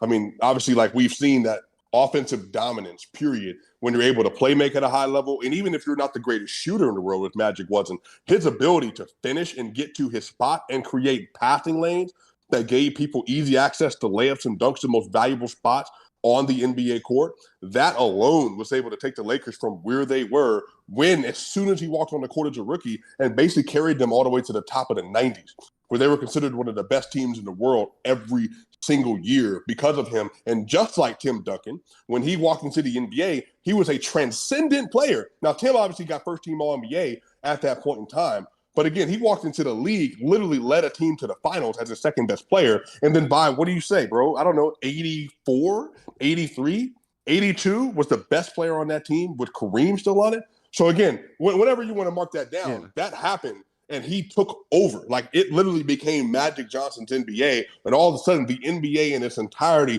started functioning and playing at a different level because of Magic Johnson's influence both on and off the court. But now even guards, they started to replicate their game after what Magic was doing. Even the free-flowing transition offense that you started to see and love from Clyde and love from Michael Jordan and love from Dominique Wilkins, a lot of that was Magic influence. Because it's like, yo, we actually can play a different style, a different way. We can play as fast as we want to play and utilize our athleticism and open court. People hadn't done that to that degree. Now, obviously, you got Pistol Pete, who was great at it, but not to the same degree. And he also didn't move in the same way. He wasn't as big, wasn't that athletic, like all other kind of thing. Magic literally was able to be the first 6'8", 6'7" prototype athlete that was able to literally use his athleticism to bend the defense and also to be a great finisher when he needed to be, but also to be an elite level floor setter for everybody else, which is why I'm saying his half-court offense was also all-time great, as well as his transition. So literally when he was on the court, almost every single possession, you had a winning opportunity. In the NBA, throughout NBA history, offense has always been, at least since the post-Bill Russell era, for the very least, is more important than defense, because at the end of the day, getting a shot creation, and finishing, that just matters, and especially when you get a playoff setting. But at least that's my humble opinion. Low, one last rebuttal, and then we'll close it. Yeah, I think a lot of what you said is true, but I think that it's just irrefutably true that, like, it's been really consistent that being on a defensive unit, being especially in a high-end defensive unit, that has been a consistent outcome to what who's going to win basketball games, especially in deep postseason runs. And we're talking about if you remove the Bill Russell era, Tim Duncan is part of like 4 out of the top 10 defensive units in NBA history, right? Like that is a type of impact that we're referring to when it comes to Tim Duncan. Again, the numbers show on-off numbers, even though some of them may not be the most consistent or maybe the most reliable, but still a very clear impact when he's off the floor defensively. I know you love those on-off numbers, especially. I think you understand those. I wish Magic Johnson could have played against the Charles Sprewell in the NBA Finals. By the way, but go ahead. I'm sorry. That's great. I wish Duncan didn't have to go up against Kobe and Shaq throughout the Western Conference. He'd be able to get to 9. You're right. Nine, if only he could beat Larry Bird in the NBA Finals, right? Oh, shucks. I don't know. You tell me peak Shaq and peak Kobe at the same time, or Larry Bird with an old back. I don't know. You tell me which one. Oh, back. That 86 team. No. That 84-86 team from the Celtics were all time. Stop it. Yeah.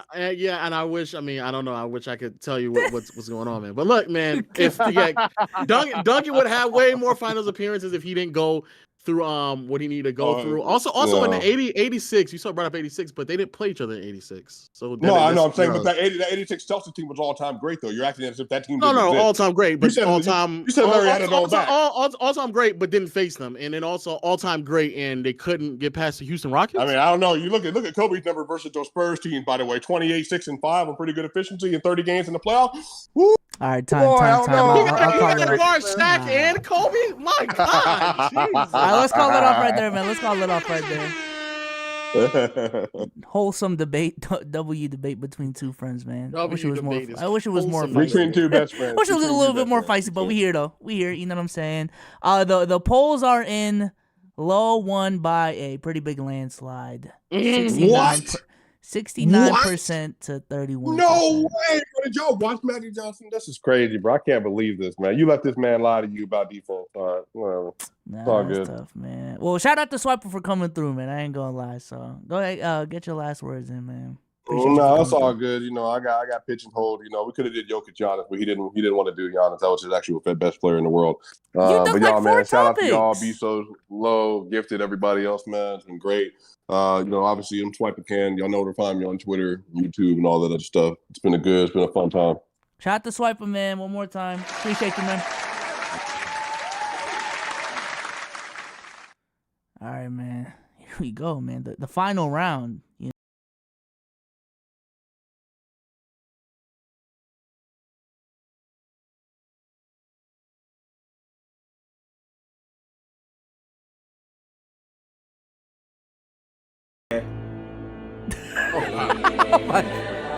Low? This is lunch money. This is crazy, bro. You taking motherfuckers' lunch money, bro. This is crazy. Yeah,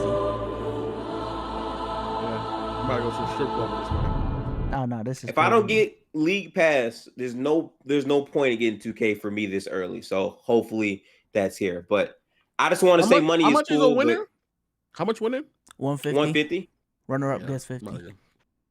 Yeah. Oh, you can get it anyway. Yeah, you can get 2K anyway. No, it's 70. How would I? Yeah, okay. Never mind. All right, man. Here we go. Final round, man. Final round. Who had a better offensive season? 2016 Curry or 2023 Jokic? Oh, wow. Shout out to KB. KB's so bland. What you got? I'll take 2016 Curry. Low.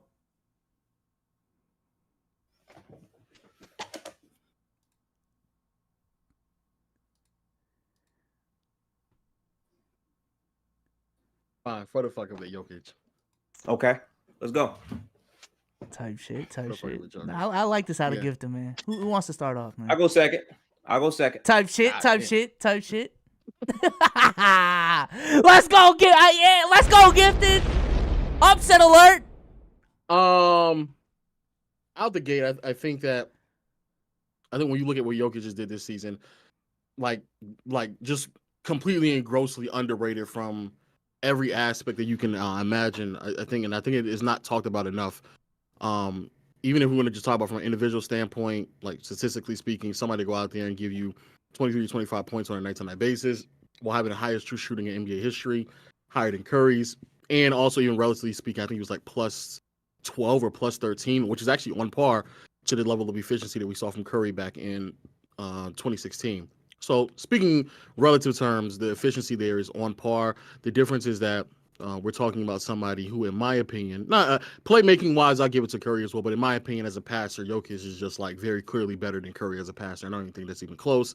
From skip passes, forecourt passes, no look bounce pass, being able to bait defenses with both his passing and scoring skills. That's something that Curry just lacks immensely, and it's really, really hard to kind of overstate that. It's really, really hard not to overstate the gap that there is in passing. Also, when it comes from a scoring perspective, I do believe Curry in that season was transcending and revolutionary. I think Jokic will be as well in many regards, because I do believe we're in that league where there's not enough big men being able to dominate the era that he just played in, receiving the level of double teams, the level of attention. Teams across the league were trying to scheme against Jokic. Again, I think similar things for Curry, but the separator for me, and I might have to get nasty right now. Oh shit! Playoffs. There's no way you can have the greatest offensive season, you blow a 3-1 lead, and you look that bad in the NBA Finals. There's no way you had the greatest offensive season all time and you barely played in the postseason in the first or second round. There's no way you're the best offensive player in NBA history, especially when somebody like Jokic performed every single series and went up against solid to great defensive presence, not only from an individual standpoint on a one-on-one, but also from the help that he received. Shout out Gifted, bro. Well, also not having anywhere near close to this type of revolutionary offensive help that Curry had at that point. Curry not only had Klay Thompson, who I don't think Klay is better than, I don't want to make it seem he's better than Jamal Murray, but Klay Thompson and Draymond, those two alone, from an offensive standpoint with the passing and playmaking from Draymond and the shot making from Klay, were able to get them past basically the first 2 rounds without Curry. I think many people tend to understate the impact that those two had offensively for that unit and give a lot of credit for Curry, albeit understandable. But it was very clear and proven that they were able to carry the load offensively in the first 2 rounds, and even sometimes throughout the conference finals as well, while Curry was still having suspect games and quarters and stretches. Whereas Jokic, not only are we talking about somebody who produced at an extraordinarily high level during the regular season, scoring, efficiency, passing, playmaking, offensive rebound, screen setting, everything that you can imagine from an offensive weapon, but also carried like practically all of that production over to the postseason while increasing the volume and scoring, still sustaining more or less the passing and the rebounding, while also seeing not a noticeable, it was a drop, but nowhere near as much as a drop in the efficiency that we thought that we were going to see, to the point where, if I'm not mistaken, he still finished with like a +8 true shooting in the postseason, which is unheard of. That's like, that doesn't exist, especially for someone who averaged 30 points. Jokic essentially averaged a 30-point triple-double in the postseason on +8 efficiency. That's ridiculous. And he played all the games, and teams were scheming against him left and right. Curry had the privilege to be on a roster where they were able to carry the offensive load for the first 2 rounds. And again, the NBA Finals, as they say, he struggled the biggest against stage. The biggest stage. He struggled against Dellavedova. I don't know what to tell you. Type shit. Gifted, how will you respond? How will you respond? Yeah. So I want to lead with this. Lowe, during his entire argument, admitted that Steph Curry was a better playmaker. He said Jokic was a better passer, but he said Curry was a better playmaker. I would think a big part of Jokic's value is his playmaking. So you're already telling me Jokic isn't a better playmaker than 2015-16 Steph. And let's actually introduce this. Sidebar, I'm a Warriors fan. I'm Gifted Hoops. Follow me, all that stuff. I love Golden State. So let's talk about Steph Curry this year, right? 30.1 points per game on 50, 40, 90 splits in 2015-2016. Now, this is arguably the best offensive season that's ever existed in league history. And I want to be clear, they won 73 games. What I hear people do too much of often is when they talk about that season, they say they won 73 games as a sidebar. Like, no, they won 73 games in convincing fashion. It was a point during the regular season where they were blowing teams out by 20-something points. Steph could put up 40 points and sit the entire fourth quarter. So if you really want to talk, if we really want to get nasty, if Steve Kerr actually played Steph more minutes, it might have been 33. It might have been 34. But in an effort to win basketball games, Steph Curry simply played until his team could win, and he sat out multiple fourth quarters. Now let's actually talk about Steph Curry, the basketball player, and what makes him so great. The fact that he can shoot from that range, he's shifty, he also has the great ball handle, and he's able to get by defenders is what elevates him to a whole other level. But back then, for a guard to be shooting 50% raw from the field, when over half of his shots are from three, is absolutely insane. You're talking about 40+% from three on nearly 12 threes a game. And night to night, teams were trying to beat this team severely, knowing that their goal was to go 73-9, and they couldn't. And unarguably, if you think about the 2016 season, what everyone in this room, in this Discord chat, whatever, remembers vividly is the game that Steph Curry played versus the Oklahoma City Thunder during the regular season. That is an all-time moment. That is an all-time clip. That is an all-time special moment. But what you might not know is during this season, Steph Curry played 79 games. Wait, so you're telling me Steph Curry played 79 games, did not at a single point take the regular season for granted and lose to teams like the Raptors, the lottery Spurs, like these bad teams at the end of the season to prepare for the playoffs. He went hard every single game of the regular season. And what a lot of teammates will tell you is team's entire goal that year, bigger than winning anything, was to beat that team. Beat them.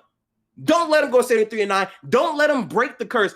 Beat these teams. So every game for them was almost a playoff game from the perspective that the stakes of breaking an all-time record that's only set by the Bulls, no one else has reached that level of legacy, was there. So I would argue that the stakes of the regular season for 2016 was way, way higher and way more impressive than what the Denver Nuggets were able to accomplish this season. And again, you want to talk about teams.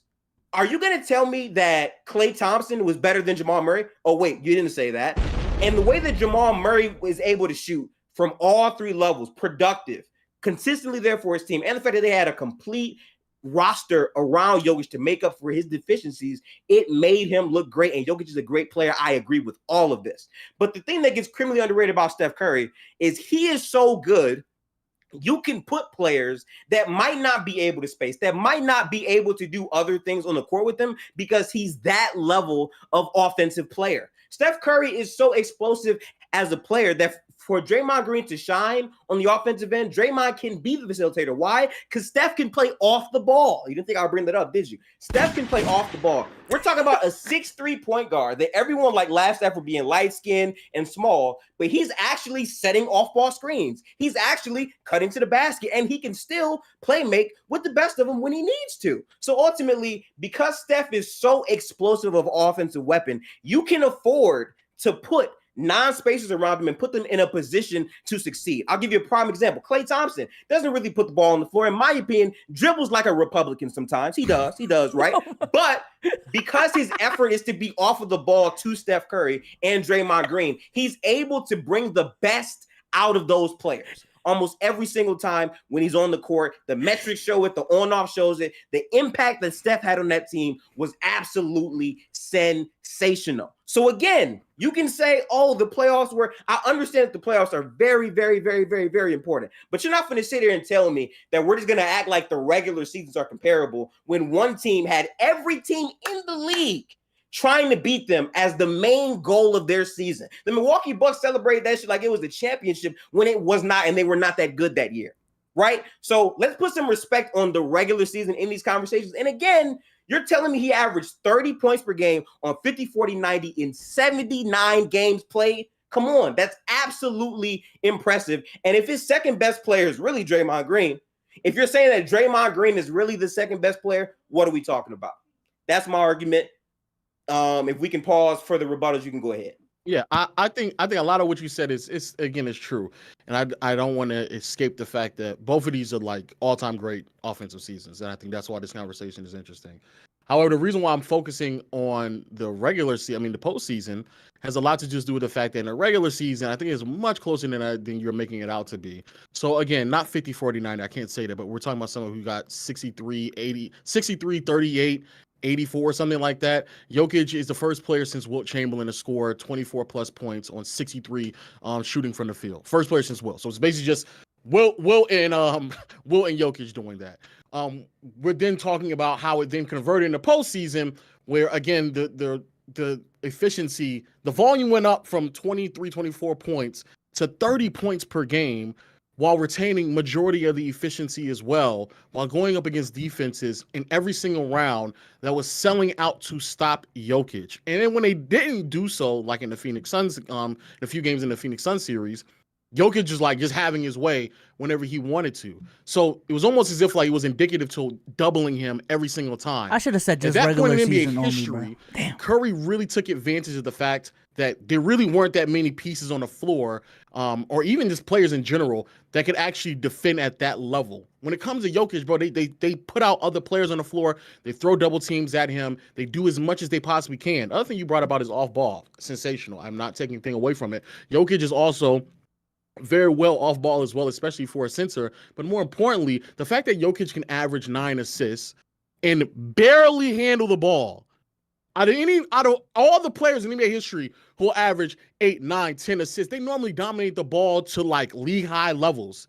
Jokic doesn't do that. Matter of fact, Jokic doesn't even dominate the ball on his team. Jamal Murray handles the ball more than Jokic, and yet he still can get it. The reason why is because the passes are precise, the drill handoffs are impactful because of the screen setting, and more importantly, because of what he is able to provide from a playmaking standpoint. The type of attention that he receives is like extraordinarily high. I think it's actually the most that I've seen since Curry in 2016. The other problem with Curry at that time is the shot creating on ball wasn't where it needed to be. He continued to grow into that.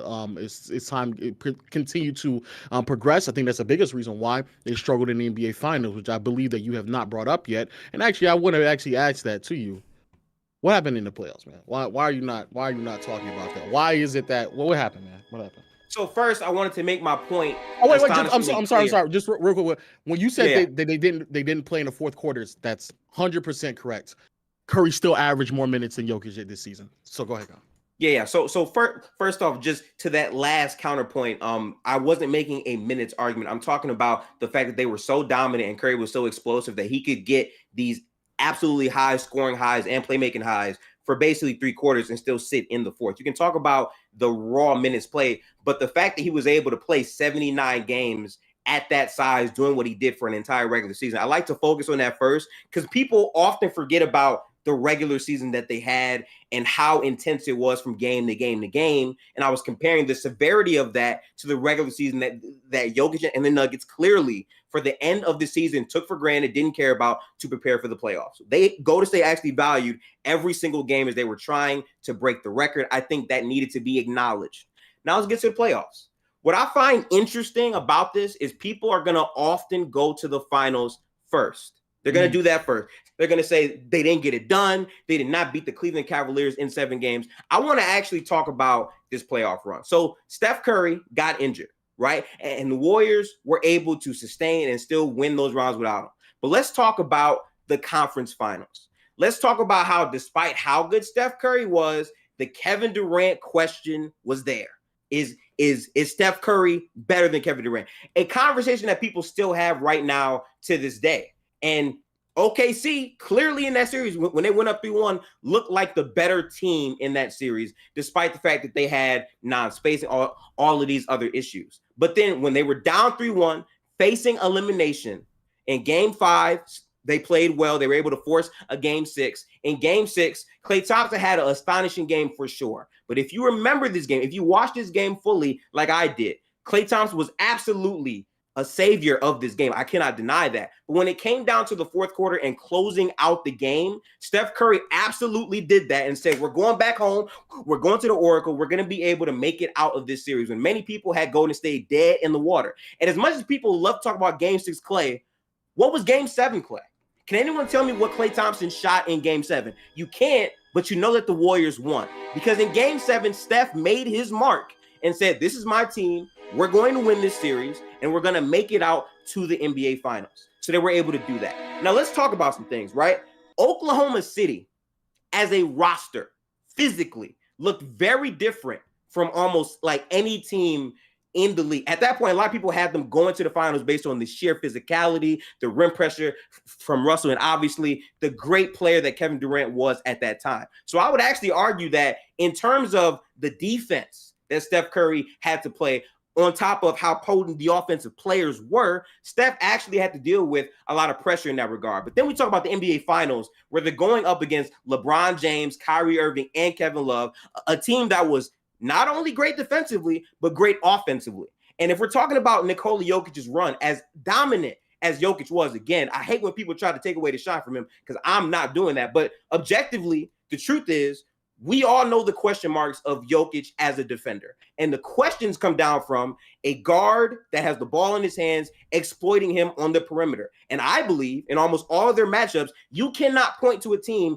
that had the person for that. Maybe Anthony Edwards, again, young, and again, not this high volume 3-point shooter that's going to kill you every time, like a Damian Lillard when they were playing them in the playoffs with his shitty defense. So ultimately, I would say that Steph Curry, based on a competition perspective, having to play LeBron James and Kevin Love and multiple physical teams in both the Thunder and the Cavs that had the personnel to go up against him, especially after going injured, contributed to his underperforming. Although still in the series, compared to his, personnel and other players in the league that compared him, it still was not a terrible series. Now they lost. I can't lie about that. They did lose the actual series. But if you're talking about player for player based on the defenses and also the defenses being really good on offense on the other side, I don't believe that the teams Jokic played this season stack up and compare. Well, I think they definitely stack up, especially because, again, we're only talking about basically last two rebuttal, series by the way. for Last Curry. rebuttal. Go ahead. All right, this is my final point. I think they definitely stack up, especially because we're only talking about a 2-series sample size for Curry. In particular, to the OKC series, let's go back to that. The final 3 games, huge reason why they won, yes, was the scoring explosion from Klay Thompson and definitely Curry, but also defensively, they were able to hold the Oklahoma City Thunder to a bottom 5 or bottom 3 offense in those last 3 games. Defensively is what really put them over the mark. And a lot of these series, even without Curry, because again, they didn't even need to really have those pieces. So if Curry was absent, they could still win games because of defense. I think that's something you completely overlooked. I'm sorry. Are you saying that without Stephen Curry, that Warriors team would be able to compete and stay in the series versus OKC? Are you saying? No. They needed them, but what I'm saying is for you to for the Thunder that year were the second best offense in the NBA, and really since the Warriors were like transcendent offensively, they were on par to be what most people would consider to be a number 1 ranked offense. They were from basically the standard of what a number 1 ranked offense was, and I think they were like +3, +4 in the NBA that season relative to bottom. They had offensive rating like 101, 103 in some of those games. They wanted to be off of defense. That's why they were winning a lot of those games. No. I'm not saying that the core focus of that team was offense. What I'm saying is, I'm asking you, are you telling me that the Miami Heat, who were a good defense, was their offense comparable to the Cavs or OKC in 2016? No, they were not. I'm saying the balance of teams I see what you're saying. that Steph has to play on offense and defense. Yes, and that's fair, but the argument that we're arguing is just strictly offense. So even when you're talking about how Jokic didn't have to go up against teams that had a guard play that had nothing to do with offense. No. It is not strictly offense. I'm talking about the level of the team, like collectively. That includes offense and defense. I pointed out how good the defenses were to show you they were good defensively and then they were good offensively. I specifically pointed to the Cleveland Cavaliers having LeBron James, Kevin Love, and Kyrie Irving as a potent defense, with Tristan Thompson being able to switch, J.R. Smith and Shumpert being potent perimeter guys, and then offensively having LeBron James, arguably the best player in the world, arguably of the entire NBA, being a high-level playmaker doing his thing. And I do not believe that I do not believe Nikola Jokic ever in his life, ever during his playoff run, had to play a player that level. I'm not talking about LeBron now. I'm talking about LeBron James back then, 2015. Jimmy Butler doesn't compare. Anthony Davis, who was inconsistent all playoffs, definitely does not compare. And the first round against Anthony Edwards does not compare. Where is the caliber of player for Jokic? I would actually exploit him. Where is that? We're talking about offense, though. We're not talking about Jokic. No, we're not. We're talking about the collective mix. You keep making it offense. I'm not doing that. I'm talking about the team competitively as a whole. Because what people like to say is, where was Steph in the finals? Steph played tougher competition than Nikola Jokic. Is that true or false? Is that true or false? Is that true or false? Is that true or false? In the finals, right, 2 more minutes. 2 more minutes. 2 more minutes. In the finals, real quick, is it true or false? Is it true or false? In the finals, yes. I just said yes. But the now, argument is OKC too. True or false? Okay, let's say yes. That's true as well. Oh shit. Let's say that's true as well. Let's say that's true. That's true as well. So they're both true. So they're both true. So they're both true. Again, Gifted. Let's establish something. But they're both true, right? Right. I just said it. Right. But Gifted. Let's establish something. Okay. They could have won the finals, and Curry still performing bad in the finals would still make my argument. But you're making it finals. You said no. But listen. You started a playoff run. You started a playoff run. Come on, because you only played 2 rounds. No. You talked about the entire playoff run, and again, the two rounds were more competitive than Jokic. The 2 rounds were more competitive than Jokic's team. You're not going to tell me a Lakers team that was not that great offensively could stack up to OKC that year or to the Cleveland Cavaliers in the finals. Let Low talk. The Lakers offense has nothing to do with stopping. No. Offense. Their defense is what we will be arguing. Collectively, as a low. Listen, I know you understand this point, right? Collectively, when you are a balanced team on both ends, the gap in terms of trying to beat that team is significantly harder than playing a team that is top 5 in one of the categories, but shit to mid on the other. They know what the poll is. It's harder, especially based on the team that they're playing. I am asking you a yes or no question. Are you telling me that any team Jokic played in the playoffs last year is better than 2016 OKC or 2016 Cavs collectively? No. So what is your argument? My argument is that we're having. I'm going to tell you right now. We're having an offensive argument, so we wouldn't look at the collective unit. I never made this offensive. I made this competition as a whole. I'm not letting you pivot that. Fine. How about this? Answer this question for me. I'm pretty sure Bezos said 2016 Steph or 23 Jokic, right? And then you brought up the playoffs. We talking about the playoffs. Offensively. I did say offensively. You said let's talk about the playoffs. You said offensively. To clear it up. Yes, it was offensive. Okay, and you said Jokic was not a better playmaker than Curry. It's just you said that, right? It's just 2 questions. No. Yes or no? Did you not say? Yes, I said it. Live you want. Did you not say? Did you not say Jokic was not a better playmaker than Curry? Did you not say that? Did you not say that? Curry's a better playmaker. Now listen. Okay, cool. Who's the better shooter? Who is the better shooter? Curry. Who's the better shooter? So Curry's the better shooter. Okay. Curry is the better playmaker. Okay. Is Curry better off ball? Yes or no? Yes. Okay. So what offensively are you going to point to if you're conceding those 3 major points offensively? One is a superior, better post player, which also makes him a superior, better shot creator as well. Something that Curry actually struggled in, which then brings me to my point. The reason why Curry in this conversation doesn't stand up is because offensively, there was something that he actually struggled in immensely to the point where it actually was a detriment to his team, which was shot creating on ball. Something that not only did Curry acknowledge because he got better, but even his teammates have acknowledged that post this. And it also nearly played a detriment later on in his career, which is a huge reason why Kevin Durant was such a heaven sent, because they needed somebody on ball shot creating. Jokic doesn't, even though Curry is better than Jokic in other aspects, Jokic does not have like an exploitable flaw offensively the same way Curry did, which is the reason why in the finals he struggled. But here's the other question: even if they won, Gifted, even if they won the finals, would he have won Finals MVP? Okay. So before Can you just answer the question? No. Wait. I had to answer yes or no. We need to close this out, though. I ain't gonna lie. We need to close. Okay. No. Yes. I believe that if they won, Draymond would have won. I will say that. But now, if I can have my space to answer the question, because you're over here doing all of this, when it comes down to being a better offensive player, you admitted to me that Jokic is not the better playmaker. You're now saying, hang on. I stayed quiet. I'm not gonna lie, I'm passionate. I'm a Golden State fan. I wild out a little bit. We all go through that, but now I'm trying to be calm, right? So let's talk about it. Right. You're admitting that Stephen Curry is the better shooter, the better shot creator, all of these things, right? So offensively, if you're talking about that, you're talking about the value that they contributed to their teams from the offensive side of the basketball. A big point that I made earlier is Steph Curry is so great. You could put players around him that might not be the best offensively, that could be non-spacers offensively, but because he's at that level, he still elevates those players from the guard position. A big part about Draymond, as good as he is, even back in 2016, as good as he was, the point is in the NBA, his role, right?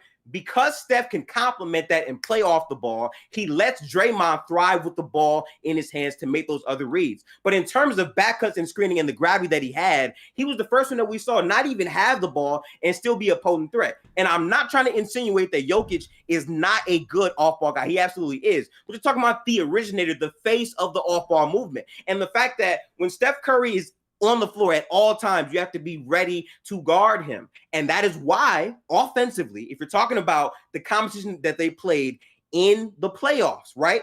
Offensively, my point about bringing up their defense is because I'm speaking to the level of teams that he played. Because basketball, offense impacts defense. Defense also impacts offense. And we already noted that during this playoff run, Stephen Curry got injured. They came back in the finals. They went up 3-1, and Steph Curry was not able to win. I agree with that. That happens. But again, if you are going to tell me with a straight face, Jokic is not a better playmaker, we know he's not a better shooter than Curry. We know he's not a better off-ball player than Stephen Curry. If all of these things are true, and then your only trump card is to then say, well, he's a more versatile shot creator due to the size, I don't think that bridges the argument for Steph. When again, if you're talking about the stakes of the regular season, the stakes of 2016 season for them to go 73-9 was a lot harder. Stephen Curry played more games. He got injured in the playoffs, down 3-1 and still survived that 3-1 and then went 7 games. And what I hate the most about this argument is a lot of people try to act like, well, because Steph lost, they had to go get KD. No, if you actually like listen to the reports, they were already actively recruiting Kevin Durant. Draymond actually talked about taking less so he could fit Kevin Durant on the team the following season. And a lot of people have this notion that, well, without KD, they can't beat them. I'm sorry. They went up 3-1 against them when Steph Curry, again, was not fully healthy, and it went 7 games. Are you really with a straight face going to tell me that if they met the next year, I'm sorry. No, they could have won. I'm not denying that. They could have won. But earlier, the insinuation from my perspective is that if they met the next year, they're getting smoked. And I really hate that because it went 7 games. There's a lot of context. Bogut got hurt. Draymond's suspension, which impacted that team severely from a defensive perspective, was iffy. And Andre Iguodala, one of their best wing defenders to actually put on LeBron, went through back spasms before game 7.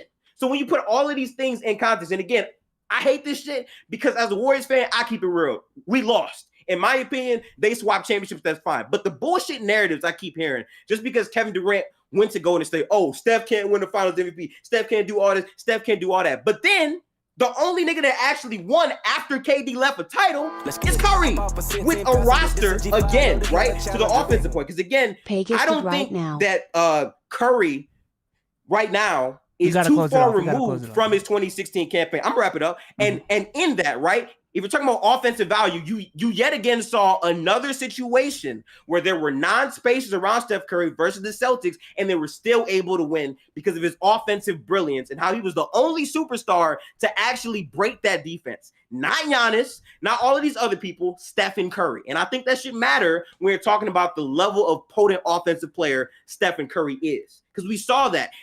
And playing a team that is balanced on both ends of the basketball court can actually zap and stretch your offense out more. If you're telling me that Jokic can just sit in the paint because the other team's offense is so shit and so poor and they can't get buckets, you're giving Jokic bailout opportunities to where he's not really being stressed out on defense enough. Who was Curry defending against OKC?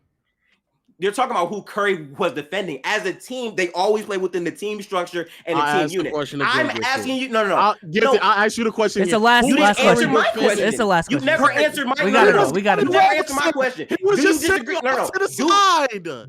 Do you disagree Do you disagree, Mr. Lowe? Do you disagree with the claim that I made that being able to sit down on defense because the other team is not getting fucking buckets because Max Strus is going 0 for 7 from 3 and you don't have to guard the niggas and they're getting the rebound, they're going on the other way. Do you not agree that Jokic is not being taxed in that situation?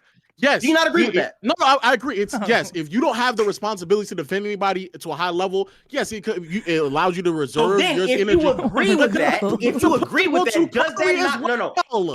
If that's you agree applicable with that, to Curry as well. No, I gotta stop it. I gotta stop it. I gotta stop it, bro. I gotta stop it. Roberson. I'm not gonna lie. I gotta stop it. Time out. No, you cannot. Russell's fucking hunting him. What are you talking about? Russell Westbrook was literally driving to the basket, trying to put pressure on Stephen Curry. Even in Game 6, the amount of foul calls. I need to pull it off, man. Server mute. Server mute. Both server muted.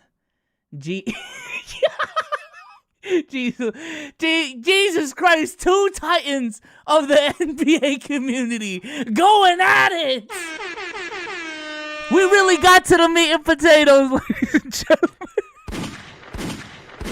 I thought you had a fan in your room, Gifted. Like, shut up. Bro, listen. You had to turn it off. I turned my fan off because you said it was making noise, bro. So it's hot as shit in my room, dog. Oh, shit. All right, man. Listen. The polls are in. I swear to God. I'm not lying. It was 50-50. I know I lost this shit. It was 50-50, bro. It was 50-50. 50-50. But when I press end poll, the highlight, which who won it, was one Legend of Winning.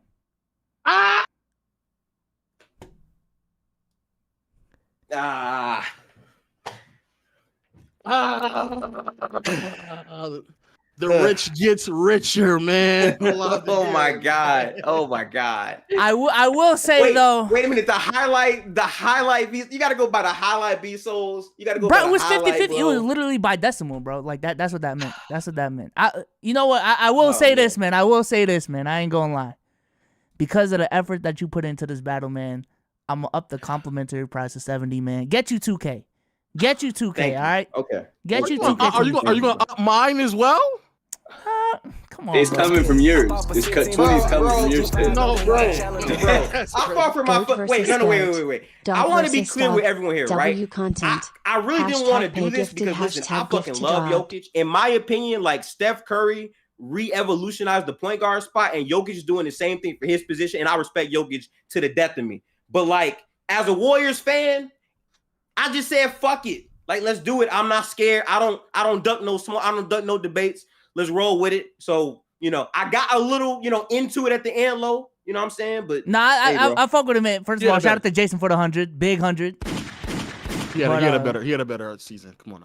He had a better season. Yeah, holy cool. shit. That was crazy, man. That was crazy. First of all, shout out to historic offense and playoff offense either. And getting that bad. Bro, I knew that I could not just sit there and like be calm and make this little mousy mouse points. I had to like challenge you to the court because I knew if I just sat there, like I'm not letting this nigga hype up Jokic playing Max Strus on defense and just letting their ass shoot. I just couldn't let that go. Nah, I just couldn't do that personally. Gifted is cool, man. Clout won another day, bro. It's cool, man. He's just more clouded than you, man. It's cool, bro. It's cool, man.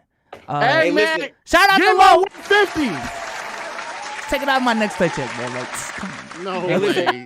I just want to say though, real quick from the bottom of my heart though, because again, like I'm a new content creator in the space. Yeah, I've been shout on out Twitter to Gifted, for like man. 2 years, and like I'm not like big or anything. Like I just started. My goal is to just reach partner, like really grow the content, like streaming videos, all that type of shit. If you can, my YouTube is Gifted Hoops on YouTube. If you look it up, all my videos and shit will pop up. I'm trying to keep this shit as consistent as possible. And I just want y'all to know, I'm not soft. Like I can talk about true shooting and then be ignorant as well. I can do both. It's not hard to do both. You just got to find niggas that understand how to sift through the bullshit. You know what I'm saying? Like Low don't be getting pressed hard enough because he's a big content creator. No, just if you believe in some shit, talk that shit. Oh my God. Manifest it, go after it, dog. Gifted Hoops on YouTube, man. Come on, bro. Let's hit that band, man. Here's his channel, man. Gifted Hoops. I'm a subscriber right now, man. Gifted Hoops is on the screen right now. Shout out to Gifted, man. To the champion of the inaugural Who's the casual? Legend of winning, man. Go say your piece. Not I said the fly type shit. Well, man, I mean, it is what it is. I don't know what to tell y'all, bro. I mean, I do this like routinely. And then it's my body. It's my body, man. I don't know what to tell y'all, bro. So shout out to y'all, man. I was this close and not even participating because I didn't want to take the money. I knew I was gonna. I would have cleared the rest of these niggas then if he. Oh, okay, all right. Literally before I got in here, I was talking to Bezos like 2 to 5 minutes before I got. He's like, should I really come? And he's like, yeah, pull up. So it is what it is, man. So I mean, I'll make sure I use the 150 accordingly. I'm about to go to the strip club, go crazy, tight shit, man, tight shit. I'll catch y'all later, man. All right, peace out, y'all. Gifted and low, appreciate y'all, man, for coming through. Man, turn the fan back on. Yeah, it's a long ass stream, bro. Real, bro. It's hot as hell. Bro, listen, and you and Swiper, bro, like you bored the fuck out of me. So I was already hot because I put the pillow and the cover over me because y'all was putting niggas to sleep. I ain't gonna lie. I had to spice the shit up a little bit because y'all was like, yeah, Magic Johnson true shooting was this, and this year was 72. Oh no, my bad, it was 81. And because of that, Oscar Robertson is the best. Man, fuck that shit. Like, come on. Say it with your chest, Lo. Type shit, bro. My bad. You probably shouldn't say it with your chest. Oh damn! What? Oh damn! Nah, I'm just. Oh shit! All right, man. I'm gonna catch y'all later. Appreciate y'all for coming through, though. You guys are always welcome. You know what I'm saying? This is not gonna be the last time I do this. So. You lucky I ain't telling them they stat line in the finals, man. Hey, shout out producer Cruz for putting in that good work behind First the scenes, Heat, I'm man. not moved. I'm talking about the Curry stat line. In the I'm moving out of general, man. Shout out to the editors and big shout out to Bezos, by the way, because again, like really good guy. Let me have this opportunity to be on here. I appreciate it. And also, this man was mad organized, y'all. Like, he sent me like 6 or 7 screenshots of like the rules, the bracket. And they said it was too much, bro. It's details. Nah. It's details. You know. Detail matters. Detail matters, bro. You know what's also crazy? I didn't know none of the rules until like 30 minutes before I got. I told y'all it just wasn't that much, bro. It's the font, is the spacing. You know that. Yeah, I didn't think I was gonna make it out the hot shit. The hot The first couple ones. The hot take. The hot take shit. Yeah. That was crazy. Yeah. All right, man. I'm move y'all to general. Appreciate y'all again. I'm gonna close off this. Bet. All right. Yeah. But not me. All right. Cruz, man. That was great. It was cool that we, you know what I'm saying, could just sit back and let people make content for us type shit. Type shit. And just sit there and just like a viewer, just like a little fly on the wall. This is what Aiden does with the E-dates, man. So, you know. Thanks. It's just tight little shit, man. I gotta go hopefully get some play with, so hey, W's in the chat for Cruz, man. W's in the chat for Cruz. Cheers. Appreciate you, Cruz. You're definitely integral to all of this, so appreciate you, man. And then KB with the final question. I see you in VC. Buddy. Hey, man, you know what I'm saying? I'm not gonna lie, Gifted should have won that. I'm not gonna cap. Niggas prolonged it, and he had the poll, and then Low got to talking, and then, swayed the chat. Gifted won, though. I'm not gonna lie. I think Sage's stream was trying to, hold it. You said what? I think Sage was streaming at the same time. TSO Army came through to, make it interesting. Hey, man, you know what I'm saying? I don't know, bro. It was fun, though. I'm not even gonna cap. I low-key should have just said JB wasn't top 30, and I probably would have moved on. But that Giannis point really fucked me up. But if you literally just said LeBron isn't top 5 playmaker and didn't give your list, I think you would have been in the clear. If I didn't even mention Giannis, I think I would have been straight. I'm not gonna lie. The niggas really harped on Giannis for some odd reason. I think shout out Gifted though, man. You know what I'm saying? My brethren. I think that was around Trey said whatchamacallit, yeah, that Kwame wasn't a bust. I think that was way worse than what you said, bro. Exactly. Like niggas said Kwame wasn't a bust. Chat. Like, bro, niggas would just said, all right, cool, because he was +2 league efficiency. No, nigga, that's not how shit works, bro. Like, I don't know. And then he lost the Steph and Magic one to me, which is like crazy. I'm like, bro, you have a GOAT offensive season right in front of your eyes, bro. Like, you shouldn't lose that debate. But it is what it is. You should definitely run this back though. Like again, this was. I need my rematch. Nah, I'm this coming is back. crazy, bro. No, This is nigga, crazy. you said the Houston Rockets had a good offseason. I don't think you should. We be did. that. We literally did. And I No, you didn't. You signed Fred stand on VanVleet and that. Dylan Brooks, bro. I'm I not trying to stand do on that. I stand on that. Nah, All right, I'm gonna go ahead and appreciate y'all for coming through though, for real. All right, this motherfucking Steve-O just like, listen, man. This is the longest stream I've ever done on this channel. Yo, shout out to the 675. This will be a peak on a regular stream. I think we peaked at 1100. Yo, shout out to everyone in the motherfucking building, bro. This was definitely my favorite event I've ever fucking ran. It was a lot of fun, you know. I know these dudes, man. I know they can put on a show, you know.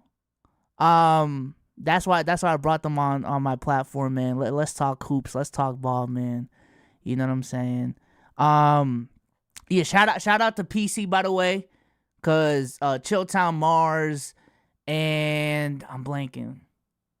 Oh yeah, just Chilltown and Mars would not be on the stream if it wasn't for Ron, Shaq backstage hooking me up with Mars and Chilltown. So shout out to PC. You know what I'm saying? Shout out to Low, shout out to Steve-O, shout out to KB, shout out to big shout out to Gifted. Big shout out to Gifted, bro. Oh my god, what a performance. You know what I'm saying? What a performance from a content perspective, from a debate perspective. What a performance by Gifted, man. I ain't gonna lie. You know, I'm definitely gonna try to do this every, I don't know, man, just giving up 200 like that every 2 weeks is kind of crazy, but I'm gonna try to do it definitely at the very least once a month. At the very least once a month. Who's the Casual is definitely something that's gonna be reoccurring on these streams. Listen, man, if y'all want to sub up to stay up to date on all the content that I upload on here, I might deadass got like 12 clips off this shit probably. So all the, you know, I'm gonna be clipping this stream like crazy. Whatchamacallit, if you want to see the VODs, I'm gonna leave this one specifically up for public because I think this is a pretty special stream. So I'm gonna keep this up right here. Type shit and things of that nature, man. Shout out to Dante for the big 155. Shout out to Dante for the big 155, man. That's big right there. That's big. I appreciate it. Sponsor of the stream. I'm sorry I couldn't read all of y'all super chats during the show. Obviously, everything was fucking hectic. There was so much going on. Had to mediate. Had to, you know, do all this shit. Again, that's why Cruz was such a big part of this stream as well. So, you know, hats off to Cruz. With that being said, though, appreciate y'all for coming through. I am tired as fuck. AC was off in my place too, so I am sweating as well. With that being said, let's get it. Catch y'all later. Shout out to Jason for the $6.